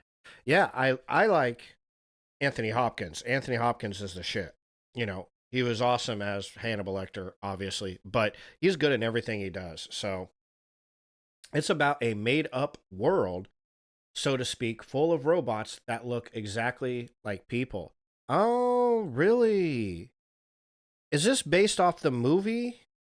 There was a movie I thought called Westworld back in the day, and that was about robots that were people. Oh, shit. I wonder if they took that movie and made it into, but people like to vacation there so they can experience the Wild Wild West. Okay, this is definitely got to be a TV show based off of the movie, because that's what the movie was about back in the day. And they can kill and have sex. Well, it wouldn't be a vacation if you couldn't. So, okay, this is what you're talking about. Here's the television show, 2016 sci-fi, 3 seasons. All right. But there was a Westworld movie. I was positive of this. Westworld movie. Yeah, here you go. 1973, Western sci-fi. This has to be what it's based off of. A robot malfunction creates havoc and terror for unsuspecting vacationers at a futuristic adult-themed amusement park. Yeah, that's totally based off the same thing. So they made the 1973 movie into a TV show. Wow, that's pretty fucking cool. Okay. Yeah, we might have to watch that one of these nights, Cutie Pie. I'd be interested in that. Learn something new every day. Cutie Pie over here schooling me on this shit. Okay, let's go back to this then and learn more about these over-the-shoulder shots in the Westworld television series. The obscuring column suggests that this is a private conversation. I came here once as a child with my parents. I think we even sat at this table. Or maybe that one.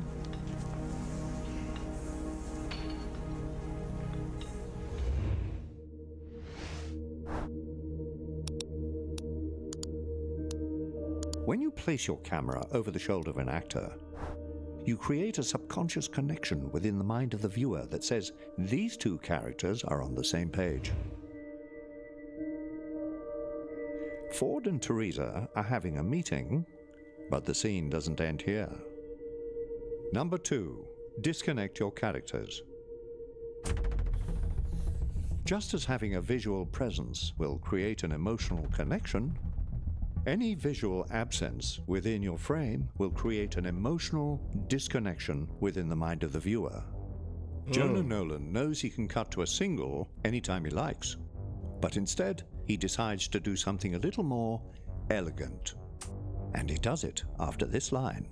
When I started working here, I realized this place wasn't something I would enjoy. Nolan places his camera on a dolly and uses a push-in. In the beginning, I imagined things would be perfectly balanced. Even had a bet with my partner, Arnold, to that effect. We made 100 hopeful storylines. Of course, almost no one took us up on them. I lost the bet.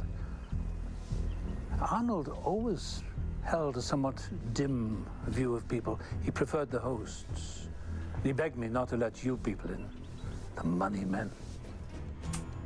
the characters cease to be connected. They are no longer on the same page. We are no longer in an OTS MCU, but rather a single close-up. That's interesting. Then, no... And it's so subtle, too, how that movement slowly cuts them out of each other's shots to symbolize that disconnect in the conversation. Really crazy. And so now he's going to talk about the waiter. Okay, let's see what the waiter has to Nolan say brings about back this. our waiter. It's not a business venture, not a theme park, but an entire world. And the characters are now connected, not by one another, but by the visual presence of the waiter. Until this happens. Oh. Teresa is completely isolated, signaled by the close-up framing. When we cut back to Ford, the waiter is still in frame, because Ford and the hosts have a connection. Oh. But Teresa does not. So I will ask you nicely, please, don't get in my way. This moment in the script is establishing to the viewer just how alone Teresa really is in Westworld. So all these people were robots, huh? Man, that was fucking wild. That's so insane how... You see, this is... Okay, rant time. Popping back over here.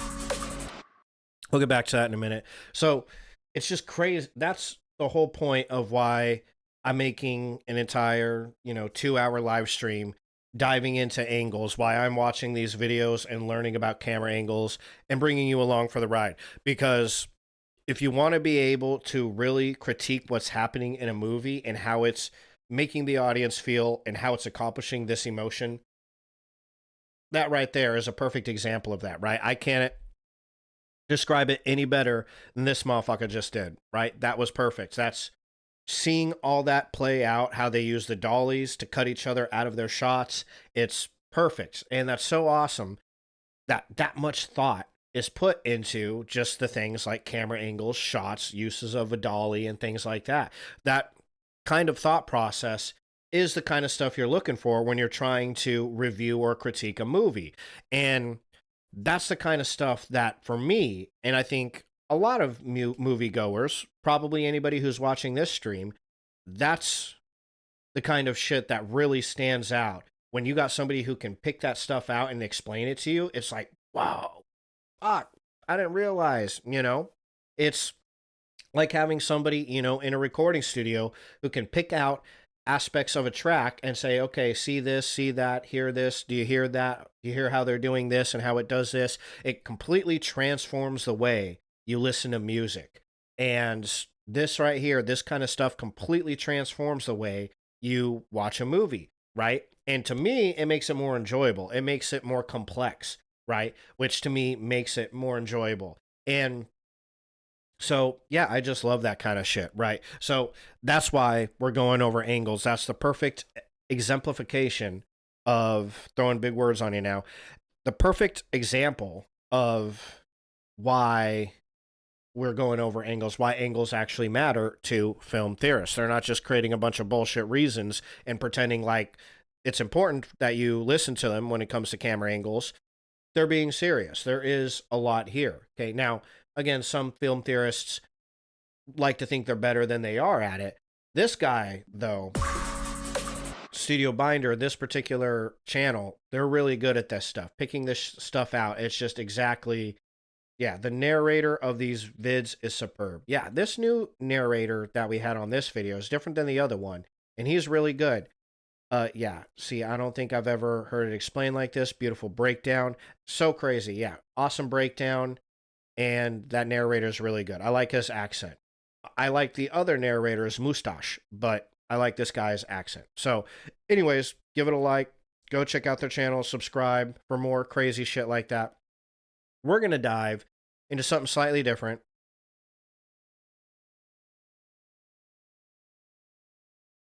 Whew. All right, another cough. I'm dying with these coughs here. we're going to go over to Sean Dolinsky's channel. All right, let's pop back over to the YouTube screen.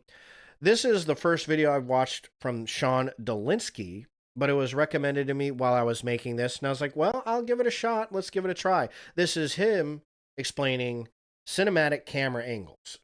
So we're going to see what he has to say about it, and if he does a good job, then we're going to subscribe and like this channel, because he's got considerably less subscribers than those other two channels I showed you, which were all comfortably sitting around 1 million plus, roughly around 1 million subscribers. He's still at 30,000. This video came out 3 years ago. Let's see what he has to say about camera angles, the use of camera angles. Yeah, let's see what he has to say, if he can add any information that we haven't already heard from these other YouTubers. Let's check it out. Oh, what did I do there? What is this? What? Oh, I did that. Okay. I didn't know that I could do that.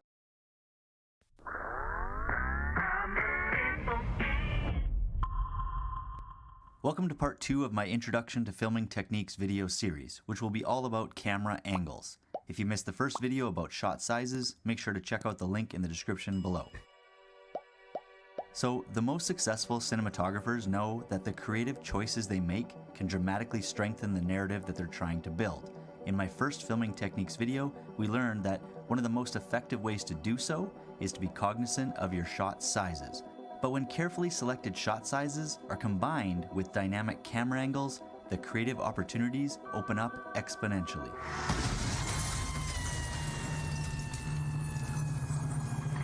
Now, in order to understand camera angles better, we're actually going to break them down using 4 different parameters: pitch angle, camera height, orientation, and point of view, which together will determine the angle of each shot you take. First, let's talk about pitch.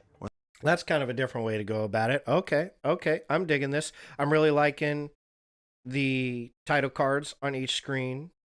Sean here is doing a good job. The degree to which the camera is tilted up or down. The degree of tilt can range from subtle to extreme and is typically determined by how the viewer is supposed to perceive the image and/or to approximate a particular character's viewpoint. Therefore, as you change the camera's pitch angle or degree of tilt, you not only impact the aesthetic and composition of the shot, but you will also influence the psychological leverage over the viewer. When the camera is pointed straight across at a subject or object with no tilt at all, it's called a straight angle or level shot. Straight angle shots are generally used as a way to represent how we might typically interact with people in real life and suggest a neutral perspective or relationship between subjects in the scene, allowing the audience to formulate their own views and opinions of the characters. Next, we have the high angle, which is any shot where the camera is tilted or angled downward, pointing at the desired subject. High angle shots can be a great way to convey narrative information, provide perspective, or establish context by showcasing the unique landscape of a particular scene, especially when filmed from a distance and/or from an elevated height. On a more intimate level, high angles are typically used to make a character appear weak, vulnerable, or even inferior, as the camera is effectively looking down on them, suggesting that the audience should too. The most extreme high angle is known as an overhead shot, or bird's eye view, where the camera is essentially pointing straight down. Overhead shots are generally an aesthetic choice that give the audience a unique point of view that they would not see otherwise.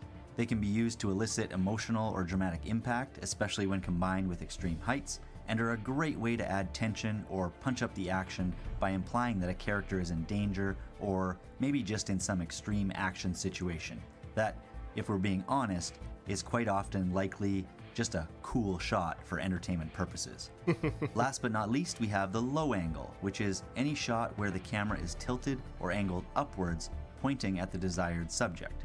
Low angle shots are often very subtle when used for dialogue, as the camera is positioned slightly below a character's eye line, but they can also have a more exaggerated tilt, often to suggest strength or power, and a dominant perspective or relationship over others in the scene. An extreme low shot, also known as undershot or worm's view, is a great way to show vertical depth or scale in a scene. There's some new information we didn't get from any of the other articles or videos we saw. An extreme low angle is called a worm view. Interesting. And can create a sense of awe or admiration for something that may be beyond the character's reach. Penn Station Rewards. Earn points with purchase and redeem for rewards you crave, like free subs, fresh cut Get fries. out of my face. Just think of high and low angle shots as like bacon and eggs. When you have one, then you usually have the other, meaning they are most often used in combination or as reverse shots of each other in order to emphasize the perceived power dynamic that may exist between subjects in the scene. Interesting. See, that more information we didn't get from those other channels. Man, Sean, you're killing it, dog. Fucking A. Low angle for the powerful character and high angle for the weak. For example, in this scene from Crazy Rich Asians, the mother-in-law-to-be Eleanor moves forward, making Rachel step back and down one step, leaving Eleanor in a higher, more powerful position, where she then lets Rachel know what she really thinks of her. You will never be enough. Oh, no, she didn't. Oh, yes, she did. I wasn't expecting that. Okay, you know what, Sean? That's a like right there. Totally. For that right there, and a subscribe. Guys, go check out his channel. We're not going to go through his full video. We'll hit maybe the halfway point, and then you can go watch the rest yourself in your own time. Definitely show this guy some love. Go check out his channel because so far this has been pretty entertaining. So I'm digging it. A lot of good information here. Having said that, there are plenty of examples where the opposite of this happens, like the sewer scene from It. The reason why it works in this case is because Pennywise takes a submissive, lower position to gain Georgie's trust so that he can ultimately lure him in as his prey. That's pretty cool. Interesting. One more thing you need to know about tilt or pitch angles is that they are also regularly identified by the camera's vertical height or level as well, which is usually associated with the body part that the camera is placed at in order to get the shot, whether the body part is in the shot or whether it's an approximation. As a result, each level can also serve a unique narrative purpose. The most common levels are... So this is what that article was talking about. So maybe after we finish with the levels aspect of this, we will hop over to that, back to that article and read a little bit about levels. Eye level, which is typically used for dramatic expression as the viewer is essentially at the same level as the character. There's shoulder level, a go-to for dialogue as it places the actor's eye line slightly above the camera. Friendo. There's also hip level, used to showcase anything of importance near the hip, like a gun being drawn, or for dialogue when one subject is standing while the other is seated. It's also common to use hip level when you have a large discrepancy in height between two characters. And then there's also knee or ground level shots that take you close to the earth to give scale to the horizon. You might also need to get this low if you're wanting to show the audience anything of importance that is happening at or close to ground level. On a side note, it's also okay to associate your camera levels with non-body parts as well, like maybe using wheel level for car scenes or wing level for aerial type shots. I'm actually scared of this. The camera's degree of tilt, however, is not the only way to manipulate the angle of a shot. Camera orientation, or its roll angle, is another parameter. So the roll angle, we heard this when we were talking about the canted shot, oblique, Dutch angle, right? That was the roll axis, they called it, or the roll angle from what he's saying. Okay. We can manipulate to enhance or alter composition. While most shots in a movie are filmed with the camera in a landscape orientation, where the horizon line is flat or horizontal in the frame, the camera can also be set at an angle on its roll axis so that the horizon line is slanted, which is known as a Dutch angle or oblique angle. Dutch angles are often used to show a disoriented or uneasy psychological state and or to increase dramatic tension, implying or suggesting to the audience that something is just not quite right. Now, if you twist the camera all the way to 90 degrees, you will get a vertical shot, which is obviously an effective orientation for shots that are meant to look like video that was filmed on a smartphone or for social media. Having said that, there's plenty of short films online now that were filmed entirely in vertical orientation. The final and probably most disregarded of the camera angle parameters is point of view, or the orbital position that the camera is placed around a subject within a scene. The orbital position establishes the camera's and therefore the audience's point of view relative to the subject of interest in the shot, whether that's from a third-person point of view where the camera is pointed at the subject, or a first-person, subjective point of view where the camera takes on the perspective of the subject. The first of the third-person point of views is a front-angle shot, where the camera is obviously placed facing the front of the subject or subjects in the scene. When framed wide, front shots can be used to showcase a large group of people, for action shots, or to establish where a character is coming from, or maybe even what is happening behind them at any given moment. When framed as a close-up, front shots are commonly used to highlight specific details, actions, emotions, and/or facial expressions of a character. Marvel, for example, does a great job using them for Iron Man's HUD shots to help us focus on his expressions and to keep us locked into his world. Me? And just like high and low shots, front shots are often paired with back shots when the story needs more context.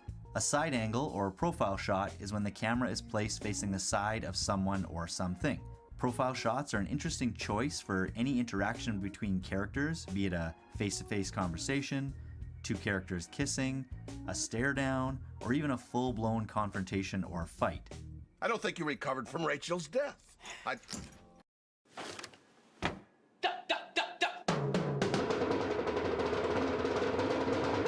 Side shots are also... Is it just me, or commercials getting weirder and weirder, right? Or have they always been weird? Some of these commercials, I'm just like, what the fuck were they thinking with that? Often used to show characters walking, and tend to imply that they might have been walking for a long time and/or have a long journey ahead, especially when they're framed really wide, with the subjects traveling in the distance. On the other hand, when framed as a close-up, profile shots tend to show characters in agony or in a pensive moment, likely paired with a subtle gaze into the distance.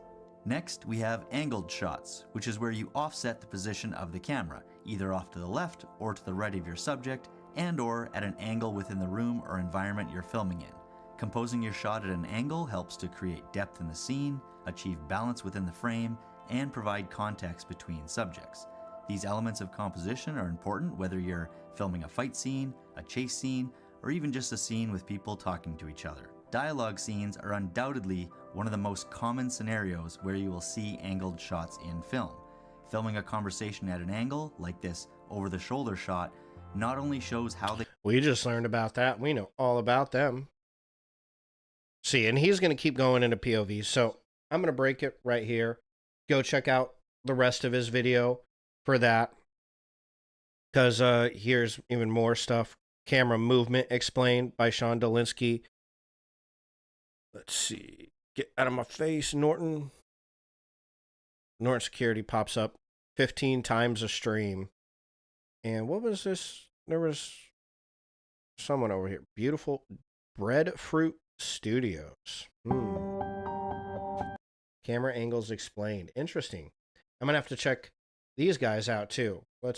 So I can check them out for a little later. But yeah, make sure you go over to Sean Dolinsky's YouTube channel and check out the rest of this video. We're going to read a little bit more on levels. He kind of gave us a good idea of the camera levels, but let's go over here and pop over to what Soundstripe has to say about this. Hello again. Okay, so eye level shots. Going back to our medium or standard camera shot type, eye level shots are often thought of as the best starting point for simply framing up a regular shot. It makes sense too, as eye levels would mostly closely mirror how a person would normally perceive the world. By setting your camera at what would be your natural eye level, the psychology behind the camera shot allows for viewers to feel a natural connection with our subjects or subjects. From there, you can experiment with adding different camera shot angles. However, if you truly want a basic setup for a simple YouTube video or a boilerplate film scene, this should be your first choice. So, basic shot, sets on a level. C is kind of like meant to, replicate how you would normally be talking to somebody, right? Unless you're like a super tall motherfucker or a super short motherfucker. Then we have sitting level shots. Alongside eye level shots, you could also consider sitting eye level as a separate or the same camera shot. Looking specifically at many television shows or YouTube videos where you have one subject directly addressing the camera and audience, these subjects might often be sitting down. Oh, hey, look, like us right now, right? Unless you want your camera to be a bit imposing as you angle down at them, it is of course understandable to adjust your camera to a lower position. Okay, well that makes sense. Knee level shots.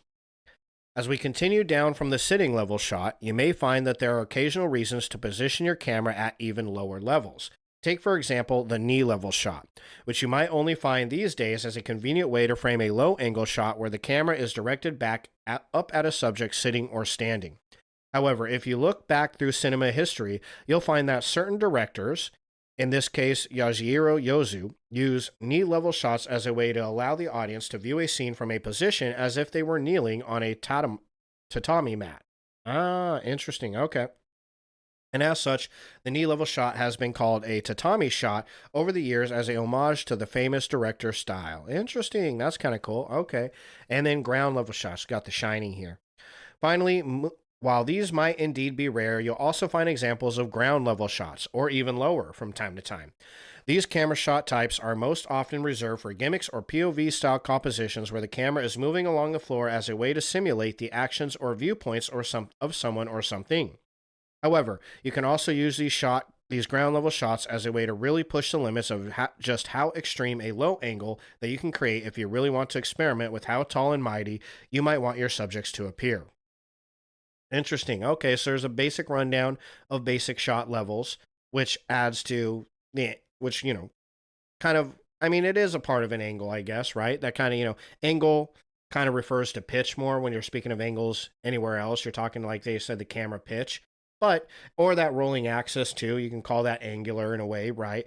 But this adds a little bit more to it. And Sean did a great way. Sean Dolinsky on his YouTube channel did a great job of explaining a lot of that to us. So that's something you want to include when you're looking at different shots, right? Which we're going to do now. So for a couple minutes, I introduced you guys in the camera shots stream that I did to Shot Cafe. This is a website where you can go through, type in any kind of movie you want, and then it'll give you a whole series of shots from that movie. And there was a whole bunch of, every other movie. Nope. So, okay, Avengers isn't in there. Okay, fine. Avengers. What about Endgame? Let's see if that's in there. Nope, nothing. Let's type in Endgame. Nope, nothing. Okay. Well, like you see, I've seen The Godfather on there. Goodfellas. I know they have that in there. Let's see. Pulp Fiction. I'm sure they have that one in there. That one's in there. Let's try another Tarantino movie. I just watched The Hateful Eight. Get this out of the way. Let's see if they have Hateful Eight in here. The Hateful Eight. Here we go. Okay. So I got 65 shots from The Hateful Eight. This is a really good website to just run through and quiz yourself on what you know, right? And so we did this a little bit when we talked about shots. We'll go through and go through a whole movie, go through the 65 shots for like The Hateful Eight, and just call out what the shot is, right? So this would be a wide shot because we're showing two characters, both bodies, would be an eye level shot, right? You'd call this an eye level angle. Okay.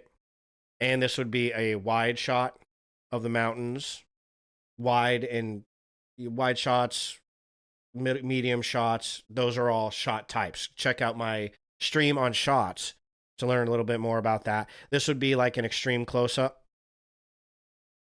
Another wide shot.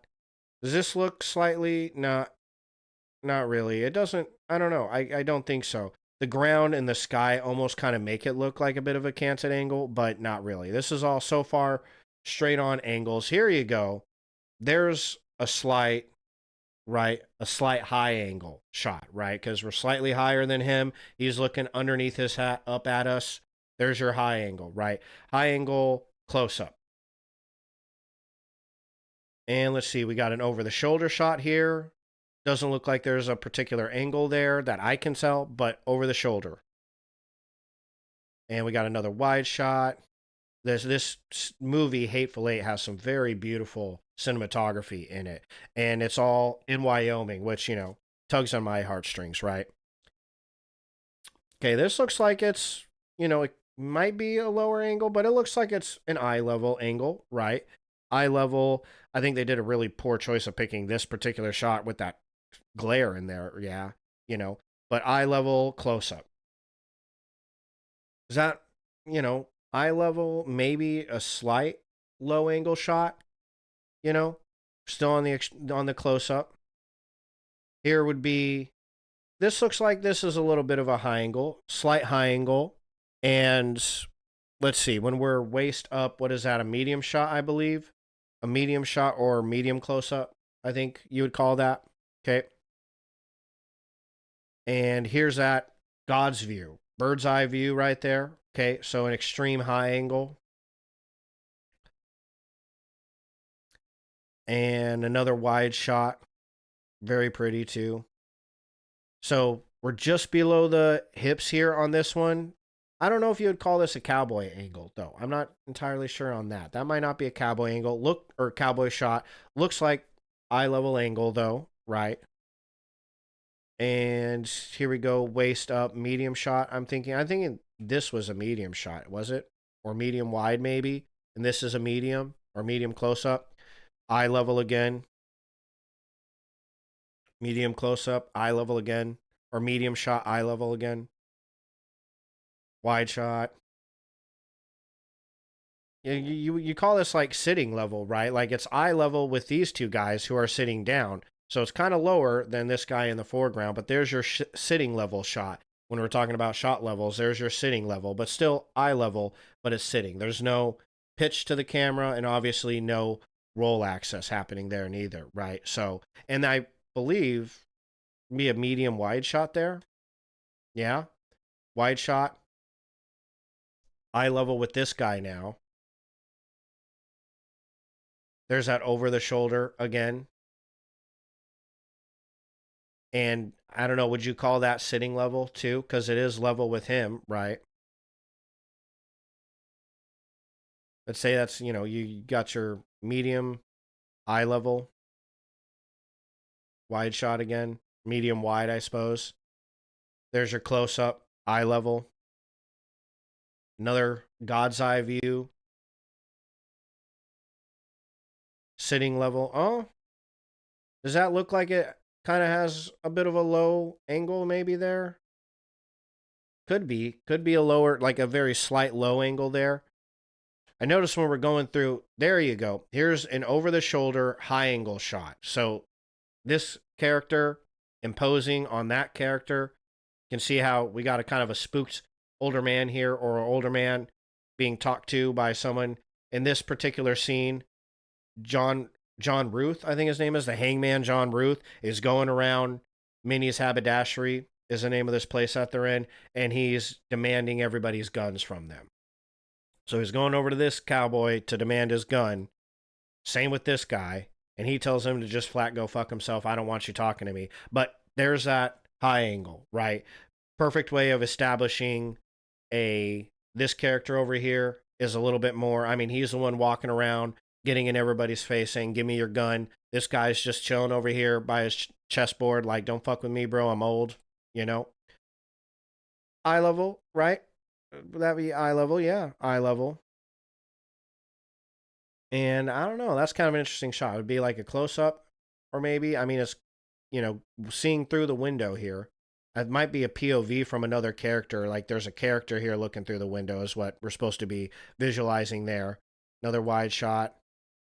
And let's see, we got that medium close up. I think that is, right? What'd you call that? Bed level?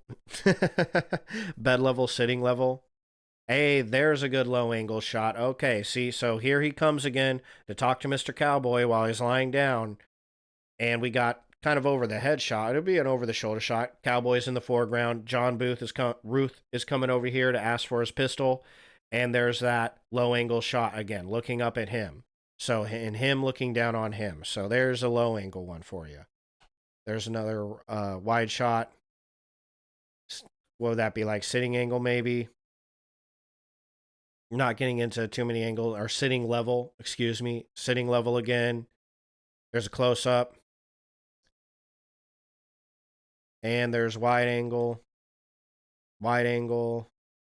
close up. I'm gonna can't have that on fucking YouTube. We need to go through that fast. Make sure it doesn't happen again. Okay, another close up. I might have to cut that out for YouTube's sake. See if they pick up on it or not. Okay, and then we got sitting angle or sitting level again. There you go. There looks like that's a high angle. Very slight tilt in the high angle. So as we're going through these slides, you can kind of say, the Hateful Eight doesn't seem to have a lot of extreme camera angles in it, right?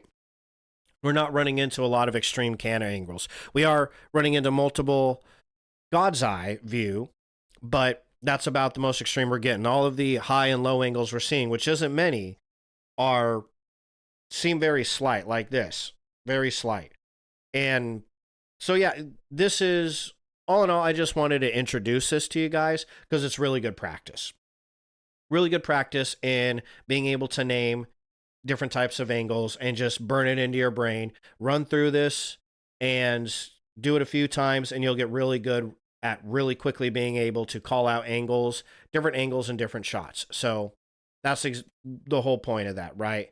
Let's see, you get out of that. So again, just like the shot stream that I did a few weeks ago, I think that was last month I did shots. I'll keep Shot Cafe. This will be linked in the description below the video, which I'll upload tonight. So by the time anybody on YouTube probably sees this, for the most part, most of you will be able to click on Shot Cafe. And if you're interested in getting a little better at naming off your camera angles and camera shots, this will be your go-to resource for that, right? And then last thing I wanted to show you guys, Studio Binder has another video that we're not going to go over. It's a 13-minute video. Let's see, there you go. Ultimate Guide to Camera Angles, Every Camera Shot Explained. Okay, so that's another really good video to check out. Again, that's that Studio Binder that I love so much. So go over there, check that video out, give them a like. It, kind of goes over a lot of the information we went over today, but adds something new. Kind of like Mr. Sean Dolinsky did for us, adds some more information, right? Can never have too much information. I'm not going to go over this video with you. I'll let you do it on your own time. Again, it'll be linked. All of the videos we went over today will be linked in the description below my video on YouTube. So if you're watching it, you can click on that. But that about covers it for me today, right? We're a minute away from my general 2-hour cutoff time for the most part. I don't usually, sometimes, I don't pay too much attention to that, but there's nobody watching right now. So, and I'm hungry, so it's a good moment for me to go ahead, call it quits, and, oh. Yeah, that is good to know, Cutie Pie. I don't know how long ago you typed that. I just now saw that, but yeah, it is. I mean, YouTube still, let's see, pop this over here. Yeah, YouTube will still not copyright strike, but copyright claim some of these videos. Like, I was actually thinking that earlier. I'm positive because I've shown so many clips to so many movies in the stream today. Once I post it as a video to YouTube, it's definitely going to get a copyright claim for sure. And now, because I showed that still from Hateful Eight, I might get a nudity one too. I'm going to have to maybe cut that part out, showing a naked dude. And so that's no bueno. But yeah, it'll be a copyright claim, but not a copyright strike. They won't take the video down for showing the clips, but they will limit who can see it. And it's not a big limit. It's a teeny tiny little baby limit, but they still do that. But yeah, it is good to know, right? For sure. All these YouTube videos we've gone over were the ones that showed the clips originally. So if their videos are still bringing in views and making money, then, mine will too. So absolutely, that is good to know. Absolutely right about that, Hot Stuff. But I don't know how long your comment was sitting there before I realized it. I got all carried away with all the camera angles and such. But anyways, so that covers my stream today for camera angles. If you're watching this on YouTube, I hope you learned something new. If you did, please leave a like and subscribe and check out some of those other YouTubers. They got a lot of information to give you. I am outski on streaming for the weekend. Don't stream on the weekends. So I'll see you guys next week for Mental Health Monday. That'll be my next stream. And next week, we're going over my favorite motivational speakers. So just going to introduce you to some motivational speakers that I enjoy, that when I was starting my mental health journey, and even still to this day, sometimes when I'm in the gym, I'll throw these guys in my headphones because they're real good for a workout or real good for a pick-me-up if you have a hard day. So these are just some motivational speakers I wanted to introduce you guys to, and then give you their all of their YouTube channels and all that stuff. So you can go check them out if you're on the market for some good motivational material.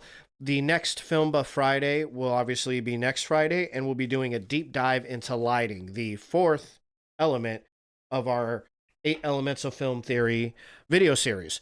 But that does it for me today. To anybody who did pop into the live stream, thank you very much. Like for you, Cutie Pie, thank you very much for tuning into the stream. As always, my #1 fan, everybody. And to anybody who sees us on YouTube, thanks for checking the channel out, and I hope you enjoyed the video. And please come back for more film theory orientated content. But in the meantime, you all have an awesome weekend, and I will see you Monday. Peace.